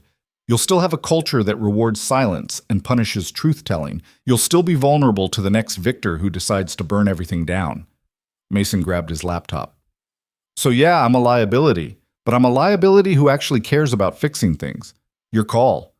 He walked out before anyone could respond. In the hallway, his hands were shaking. He'd just potentially ended his career, blown up the best job he'd ever had, guaranteed that Sophie would hear about her father's dramatic exit on the evening news. His phone buzzed, text from Evelyn. That was either brilliant or career suicide, possibly both. Then another text. Stay close. Board is deliberating. Mason went to his office, closed the door, and waited. 20 minutes, 40, an hour. Finally, Patricia called. The board would like to see you again. Mason walked back to the boardroom on legs that felt unsteady. The same faces, the same grim expressions, but something had shifted in the room. The silver-haired woman spoke first. Mr. Reed, you're absolutely right. This company has serious cultural problems. Problems that contributed to Victor's ability to sabotage us from the inside. Mason waited, which is why we're approving a complete security overhaul. You'll have the budget and authority to implement whatever changes you deem necessary. She glanced at Evelyn. With CEO approval, of course. We're also creating a new employee advocacy position, another board member added. Someone who reports directly to this board about working conditions, complaints, and systemic issues. We want you to help design that role. Mason looked around the room. So I'm not fired? You're not fired. You're probably going to wish you were fired when you see how much work this is going to be. The woman almost smiled. But we need people who care enough to fight. Apparently you're one of them. What about the media, the trial? Company legal will coordinate with you. PR will run interference. We can't make it go away, but we can make it manageable. Evelyn stood. You're stuck with us, Mason. Unless you want to quit. Mason thought about Sophie, about the reporters outside their building, about Victor's lawyers digging through his grief, about all the reasons he should walk away. Then he thought about the engineers working themselves to death, about the culture that needed changing, about actually being able to make things better. I'm not quitting, he said. The board meeting ended with handshakes and promises. Mason left feeling like he'd won something, though he wasn't entirely sure what. Derek was waiting by Mason's office. Well, I kept my job, I think. Maybe got promoted. It's unclear. That's the most Mason answer I've ever heard. They went to Derek's office to debrief. Mason explained about the security overhaul, the advocacy position, the board's sudden interest in actually fixing things. You shamed them into it, Derek said. Nice work. I didn't mean to. That's what makes it effective. Mason's phone rang. Unknown number. He almost ignored it, but something made him answer. Mr. Reed, this is Agent Torres. We've got something you need to see. Torres was at headquarters in 30 minutes with Agent Kim and a laptop full of evidence that made Mason's stomach turn.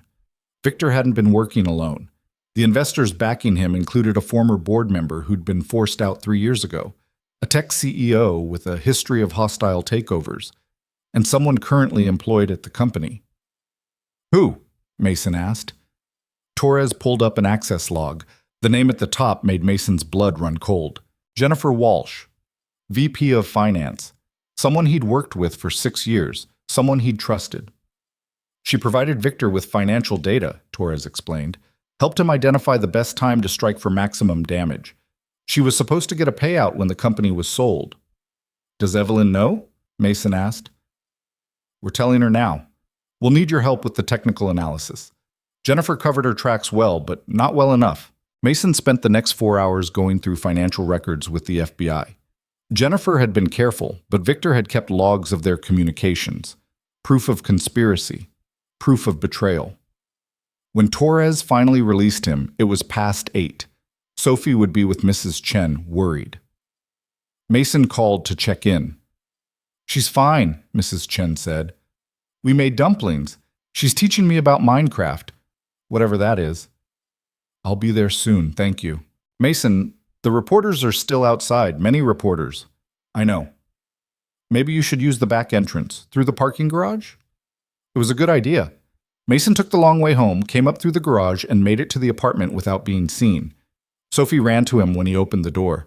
Dad, Mrs. Chen says you might be on TV again. Maybe, probably. Mason hugged her. How was your day? Better than yours, I think. Mrs. Chen gathered her things.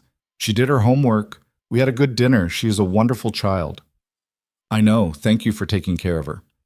After Mrs. Chen left, Mason and Sophie sat on the couch. He told her about the board meeting, about keeping his job, about the changes that were coming. He didn't tell her about Jennifer. That was too much for tonight. So things are getting better? Sophie asked. Some things. Others are still complicated. When will they stop being complicated? I don't know, kiddo. Maybe never. Mason pulled her close. But we'll figure it out together. Sophie fell asleep against his shoulder halfway through a movie. Mason carried her to bed, tucked her in, and stood in her doorway watching her breathe. His daughter. His whole world. The reason he kept fighting even when everything felt impossible. His phone buzzed. Text from Evelyn. Jennifer's been arrested. Press is going to have a field day. Prepare Sophie. Mason closed his eyes. Another day.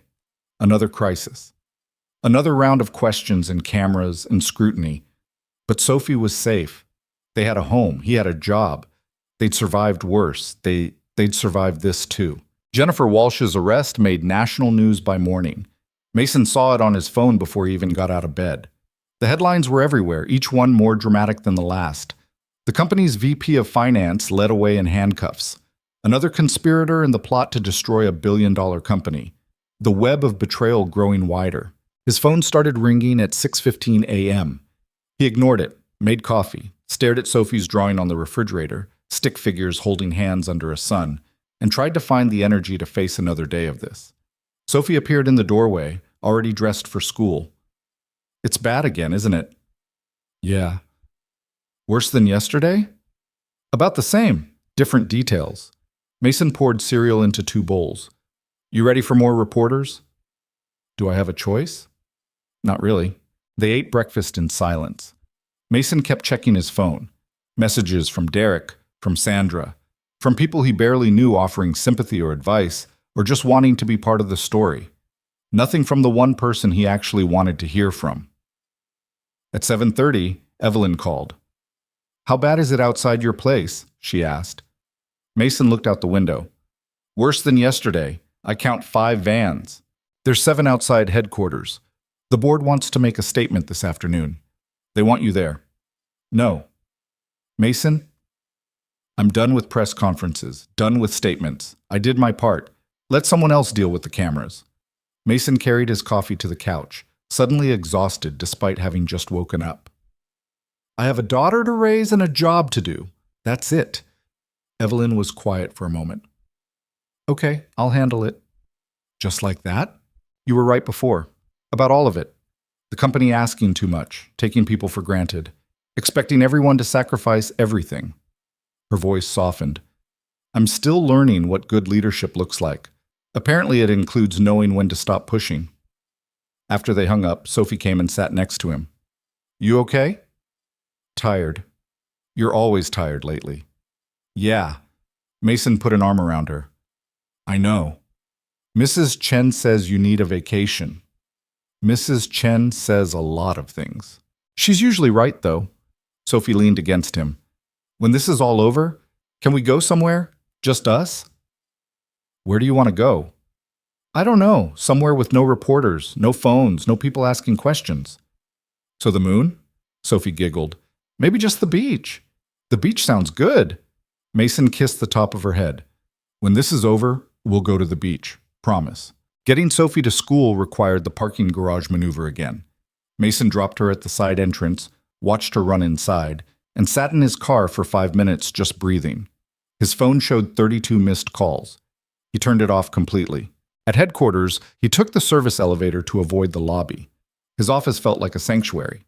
He closed the door, pulled the blinds, and tried to focus on actual work. The security overhaul, the protocols he was supposed to be implementing, the job that was supposed to matter. But his mind kept drifting to Jennifer. 6 years working together, 6 years of meetings and projects and casual conversations. She'd brought cookies when Sarah died, had asked about Sophie, had seemed genuinely kind, and she'd been planning to destroy everything the whole time. A knock on his door interrupted his spiral. Derek, carrying 2 coffees and looking concerned. "You turned off your phone," Derek said, handing over one of the cups. "I needed the quiet." "Fair. But you missed Sandra calling an emergency meeting. Jennifer's lawyer is already spinning the narrative, claiming she was coerced by Victor, that she was afraid for her safety. That's bullshit, obviously, but it's the story they're selling." Derek sat down. "The FBI wants to interview you again, about your interactions with Jennifer. Anything she might have said that seemed off." Mason thought back through 6 years of interactions. She was always careful, never said anything suspicious, never acted guilty. That's what made her good at it. Derek set down his coffee. "Look, I know you're exhausted. I know you want this to be over, but we're in the final stretch. Victor's trial starts in 3 weeks. Jennifer's probably going to plead out. Once that happens, the reporters will find a new story." "You really believe that?" "I have to. Otherwise, what's the point?" Mason's office phone rang. He ignored it. It rang again. Derek answered it, listened, then handed it to Mason. "It's Evelyn. She says it's important." Mason took the phone. "What?" "Victor's lawyer wants to meet, off the record. No FBI, no prosecutors. Just you, me, and them. Why? He says Victor wants to talk. Directly. Evelyn paused. I think he's trying to flip on his co-conspirators, including the board member who funded this. When? Today, 3 o'clock. My office. Mason should have said no, should have told Evelyn to handle it herself, should have remembered that he was just an engineer, not a negotiator or a lawyer, or anyone qualified to sit across from the man who'd tried to destroy everything. But he wanted to hear it, wanted to hear Victor admit what he'd done, wanted to look him in the eye and see if there was any remorse there at all. I'll be there, Mason said. The hours until 3 o'clock crawled by. Mason tried to work, gave up, and ended up in the operations center watching his team run diagnostics on the new security systems. They were good people, competent, dedicated. The kind of engineers who cared about doing things right. The kind Victor had been willing to hurt for his own ambition. At 2:45, Mason headed to Evelyn's office. Sandra was already there, along with 2 lawyers Mason didn't recognize. They'd arranged the chairs carefully. Power dynamics, probably. Psychology. Victor's lawyer arrived at exactly 3 o'clock. Marcus Webb, according to the business card he distributed like he was networking at a cocktail party. Mid-50s, expensive suit, the kind of smile that never reached his eyes. Thank you for agreeing to meet, Webb said. My client is very interested in resolving this situation with minimal damage to all parties. Your client tried to destroy a company and hurt millions of people, Mason said. There's no minimal damage here. My client made mistakes. Poor judgment. But he's prepared to cooperate fully with federal investigators in exchange for certain considerations. Evelyn leaned forward. What kind of cooperation? Names, bank records, communications with his co-conspirators, everything needed to build cases against the people who funded and encouraged this attack. Webb pulled out a tablet, including former board member Richard Castellano, who provided initial funding. CEO Thomas Merritt of Nexus Technologies, who stood to acquire your company at reduced value, and others. In exchange for what? Sandra asked. Reduced charges. A plea agreement that keeps my client out of prison. Webb looked at Mason. And a statement from Mr. Reed acknowledging that my client's actions, while misguided, were motivated by genuine concern for the company's direction. Mason laughed. It came out harsh. You want me to say Victor sabotaged the company because he cared about it? I want you to say that my client's methods were wrong, but his intentions were complex. That's all. No. Mr. Reed, Victor didn't care about this company. He cared about power, control, getting what he thought he deserved. Mason stood. He was willing to freeze nearly $1 billion in transactions, to leave families without paychecks, to destroy thousands of jobs, because he was angry about not getting promoted. That's an oversimplification. That's the truth. Mason looked at Evelyn. Are we actually considering this? The FBI wants the co-conspirators, Evelyn said quietly. Castellano has been poisoning board decisions for years. Merritt has tried to acquire us twice before. If Victor can help build cases against them, then Victor gets away with what he did. Victor will still face consequences, just not prison, Sandra spoke up. And in exchange, we get justice for everyone else involved. Mason wanted to argue, wanted to say that justice meant Victor paying fully for what he'd done. But he looked at the lawyers, at their practical expressions, at the calculations happening behind their eyes. This was how the world worked. The powerful negotiated. The connected got deals. And people like him were expected to accept it because at least some justice was better than none. I need to think about it, Mason said. We need an answer by tomorrow, Webb said. The prosecution is preparing to take this to trial. If my client cooperates, they'll want to move quickly. After Webb left, Mason sat in Evelyn's office feeling sick. I know this isn't what you wanted, Evelyn said. What I wanted was for Victor to face actual consequences. For people to see that you can't just hurt innocent people and walk away because you have good lawyers. He's not walking away. He'll lose his career, his reputation. He'll be a convicted felon. But he won't go to prison. He won't lose years of his life like the families he hurt lost their sense of security, like I lost sleep and peace and privacy. Mason rubbed his face. It's not fair. No, it's not. Evelyn sat down across from him. But if we don't take this deal, Victor fights. The trial drags on for months. Your life stays under a microscope. Sophie keeps dealing with reporters, and at the end of it all, Victor might still get a plea deal, just a worse one that doesn't give us the co-conspirators. So I'm supposed to compromise. You're supposed to decide what you can live with. Evelyn met his eyes. I'm not going to tell you what to do. This is your call. Mason left without deciding. Drove to Sophie's school early, sat in the pickup line, and watched kids playing on the playground. Their lives were simple, complicated only by homework and friendship drama and which game to play at recess. Sophie had lost that simplicity. Because of Victor, because of the attack, because her father had chosen to be a good man in a world that punished good men. When Sophie climbed into the car, she took one look at his face and asked, "What happened now?" Mason told her. About Victor's deal, about the choice he had to make, about justice versus pragmatism, and how they rarely aligned. Sophie listened quietly. When he finished, she said, "What does your heart say?" "My heart says Victor should go to prison." "And your head?" "My head says taking the deal helps more people, gets the others involved, ends this faster. So listen to your head." "But what about justice?" Sophie buckled her seat bag. "Dad, you taught me that doing the right thing isn't always about getting what you want. Sometimes it's about doing what helps the most people, even when it sucks." "When did I teach you that?" "When you went back to work, when you saved all those families even though you were mad at the company. You did what helped people, not what felt good." She looked at him with those two wise 8-year-old eyes. This is the same thing. Mason drove home slowly, thinking about what Sophie had said, about doing what helped people instead of what felt good, about being the kind of person who made hard choices because they were right, not because they were satisfying.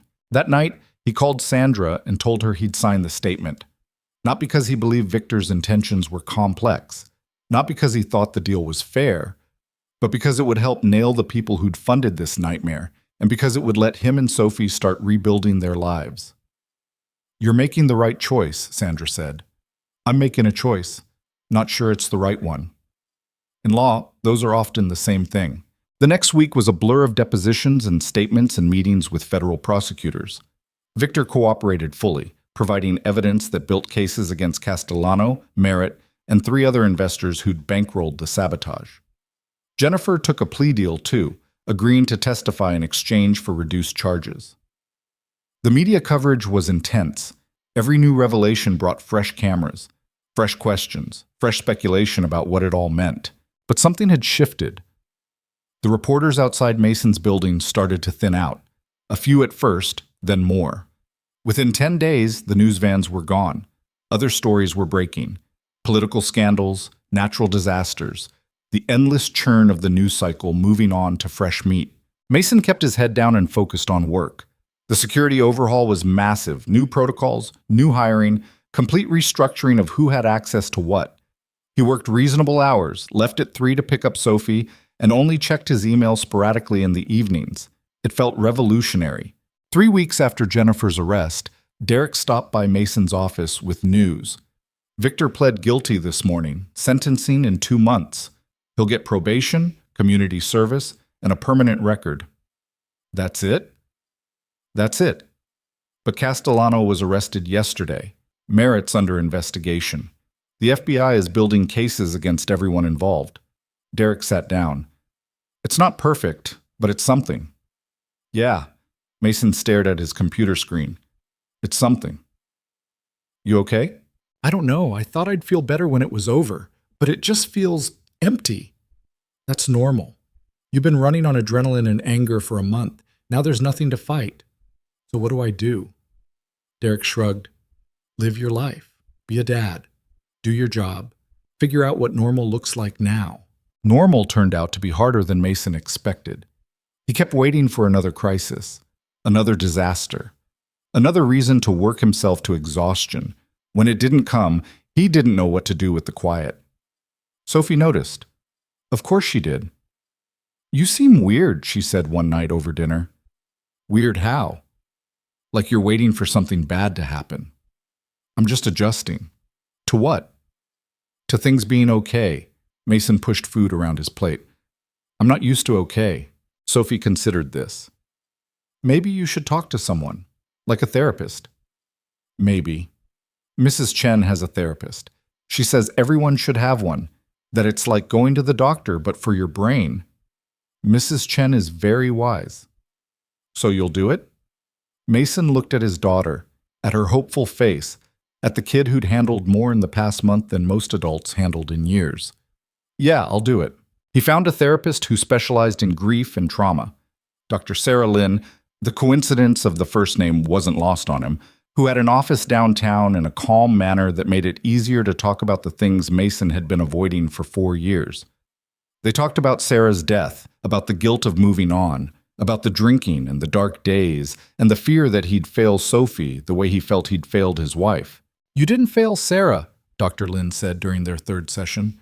She had cancer. You couldn't save her. I should have done more. You did everything you could. And when she died, you did something even harder. You kept living, for Sophie. That's not failure.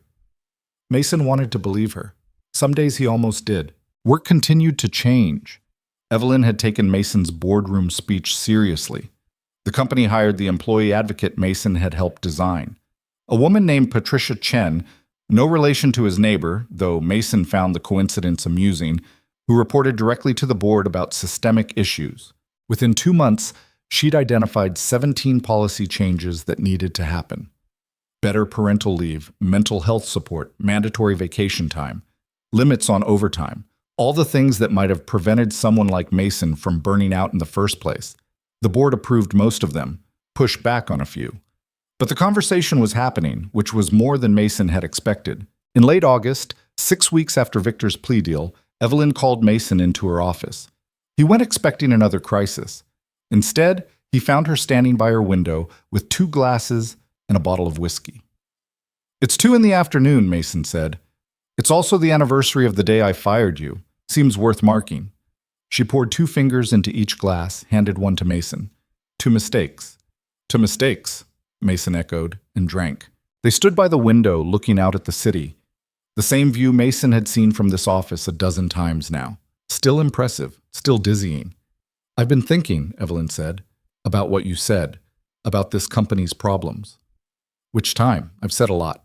All of them, but specifically about leadership, about listening instead of assuming. She turned to face him. I'm creating a new position, Chief People Officer. Someone whose entire job is making sure we don't forget that employees are human beings with lives and needs and limits. Sounds expensive. Sounds necessary. Evelyn refilled her glass. I want you to help me find the right person, someone who won't let me get complacent again. I can do that.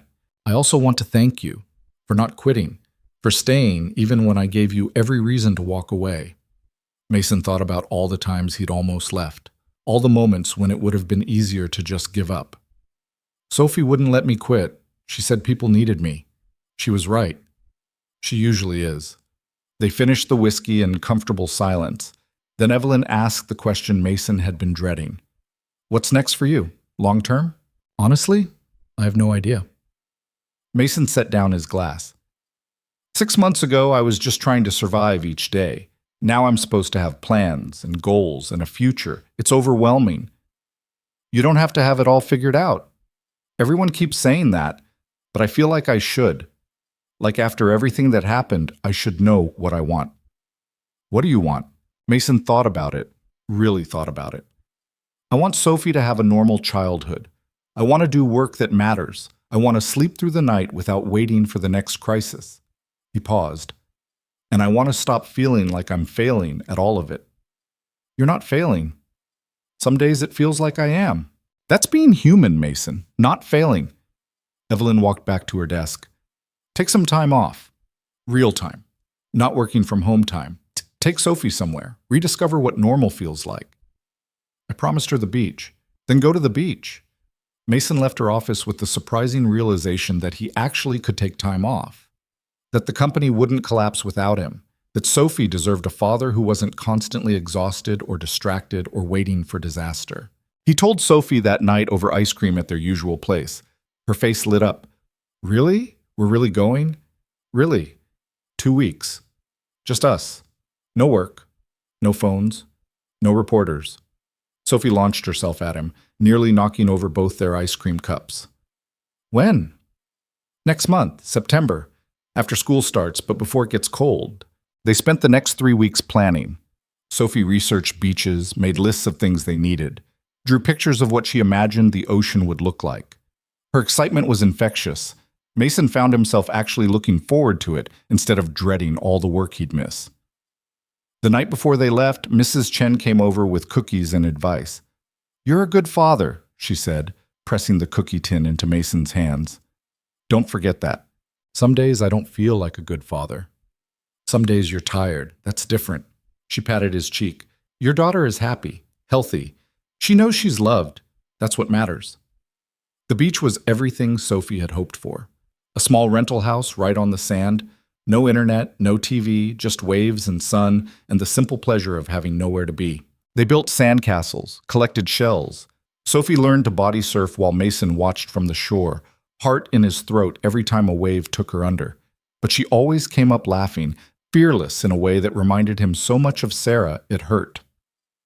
On the 4th night, they sat on the beach watching the sunset. Sophie was quiet, which usually meant she was thinking hard about something. "Dad?" "Yeah?" "Do you think Mom would be proud of us?" Mason pulled her closer. "I think she'd be proud of you. You're brave and smart and kind. Everything she wanted you to be." "What about you?" "I'm working on it." That's not an answer. Mason looked out at the ocean, at the endless water stretching to a horizon he couldn't see. "I think your mom would understand that I'm trying my best, and that my best isn't always perfect, but it's honest. Is that enough?" "Some days I think it has to be." Sophie leaned against him. "I think it's enough. I think you're enough." Mason felt something tight in his chest finally loosen, something he'd been carrying since Sarah died, since the attack, since everything fell apart and came back together wrong. Maybe he wasn't failing, maybe he was just human, making mistakes, trying to do better. Learning that strength wasn't about never falling down. It was about getting back up even when staying down felt easier. They stayed at the beach for the full 2 weeks. Mason slept better than he had in years, ate actual meals, played with his daughter without constantly checking his phone, remembered what it felt like to just exist without crisis or deadline or disaster looming.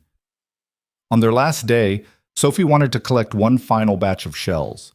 She ran ahead on the beach, pigtails flying, completely absorbed in her search. Mason watched her and felt something close to peace.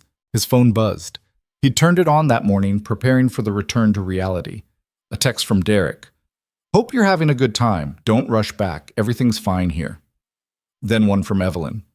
"Board approved the new mental health initiatives. You were right about what people needed." And finally, one from Dr. Lin. "Remember, healing isn't linear. Some days will be harder than others. That's normal." Sophie ran back with her hands full of shells. "Look, this one's perfect." Mason looked at the shell she was holding. It was cracked along one side, worn smooth by the ocean. Not perfect at all, but beautiful in its own way. Complete despite being broken. "Yeah," he said, "it is." They drove home the next day, back to the city and the apartment and the life they'd built together. The reporters were gone. The news cycle had moved on. Victor was serving his community service. Castellano was awaiting trial. The company was implementing changes. Life was slowly, imperfectly, getting better. That first Thursday back, Mason picked Sophie up from school at exactly 3:15. They went to the ice cream place on 5th Street, their usual spot. Sophie got cookie dough. Mason got coffee because some things didn't change. "This is nice," Sophie said, swinging her legs from the metal chair. "Just normal." "Yeah, it is." "Think it'll stay this way?" Mason thought about Victor's lawyers, about the trial still coming, about all the ways things could go wrong again. But he also thought about Dr. Lin's office, about Evelyn's changes, about the security systems he'd built to prevent another attack, about Sophie's smile and Mrs. Chen's cookies and Derek's friendship. "I think it'll be different," he said honestly. "Not perfect, but better than it was." "Good enough?" "Yeah, kiddo, good enough." They sat in the afternoon sun eating ice cream and watching people walk by. Normal people living normal lives. And for the first time in longer than Mason could remember, he felt like one of them. Not a hero, not a victim, not a tragedy or a headline or a story, just a father and his daughter. Surviving. healing. Learning that strength wasn't about being perfect or fearless or having all the answers. It was about showing up, trying, admitting when you were wrong, accepting help when you needed it, and understanding that sometimes the bravest thing you could do was just keep living, even when it hurt. 3 months later, on a crisp November evening, Mason attended a company event he couldn't avoid. A celebration of the security improvements, recognition for the team's work, the kind of corporate gathering he usually hated. But Sophie had insisted he go, had helped him pick out a tie, had told him he needed to accept that people genuinely appreciated what he'd done. The event was at a hotel downtown. Too many people, too much small talk. But Evelyn's speech was good. She talked about learning from failure, about listening to the people who actually did the work, about building a company culture that valued honesty over hierarchy. She called Mason up to receive an award, some crystal thing that would probably gather dust on his desk. The room applauded. Mason said a few words about teamwork and second chances and the engineers who made everything work. When he returned to his seat, Derek leaned over. That wasn't so bad, was it? It was tolerable. High praise from you. After the ceremony, people wanted to talk to Mason, thank him, tell him their stories. A woman whose daughter's college fund had been in one of the frozen accounts. A man whose mortgage payment had nearly bounced. A young engineer who said Mason's stand at the board meeting had inspired him to speak up about a safety issue. By the time Mason escaped, it was nearly 9. He drove home through empty streets, tired but not unhappy. The apartment was dark when he arrived. Mrs. Chen had already brought Sophie home and put her to bed. Mason checked on her. Sophie was asleep with her elephant, face peaceful. He stood in her doorway for a long moment, just watching her breathe. His daughter, his reason for everything. I'm trying, kiddo, he whispered. I'm really trying. In the living room, he found a note from Sophie on the coffee table. It was a drawing, stick figures again, but more detailed this time. A man and a girl on a beach, waves and shells, and a sun. At the bottom, in her careful 8-year-old handwriting, "We're going to be okay. Love, Sophie." Mason put the drawing on the refrigerator next to all the others. Then he made himself tea, sat on the couch, and allowed himself to believe it. They were going to be okay. Not perfect, not healed, not free from problems or pain or the complicated mess of being human, but okay. Together, surviving, learning to live with their scars instead of hiding them. And maybe that was the real lesson, that heroes weren't people who saved the day without breaking. They were people who broke and kept going anyway, who made mistakes and admitted them, who fell down and got back up, who understood that courage wasn't the absence of fear, it was doing what needed to be done despite being terrified. Mason had spent weeks working himself to exhaustion to protect people he'd never met, had been fired for it, had been vindicated, had become famous against his will, had watched his privacy evaporate and his daughter learn hard truths about the world too young. And through it all, he'd just been trying to do what was right. Not what was easy, not what looked good, just right. Sometimes that was enough. Most times, actually, it had to be. Because life didn't offer perfect endings. It offered imperfect continuations, moments of grace amid the chaos, small victories that added up to something that might, on good days, look like happiness. Mason finished his tea and went to bed. Tomorrow he'd wake up early, make breakfast, get Sophie to school, go to work, live his ordinary life. And that life, messy and complicated and utterly normal, felt like the greatest victory of all.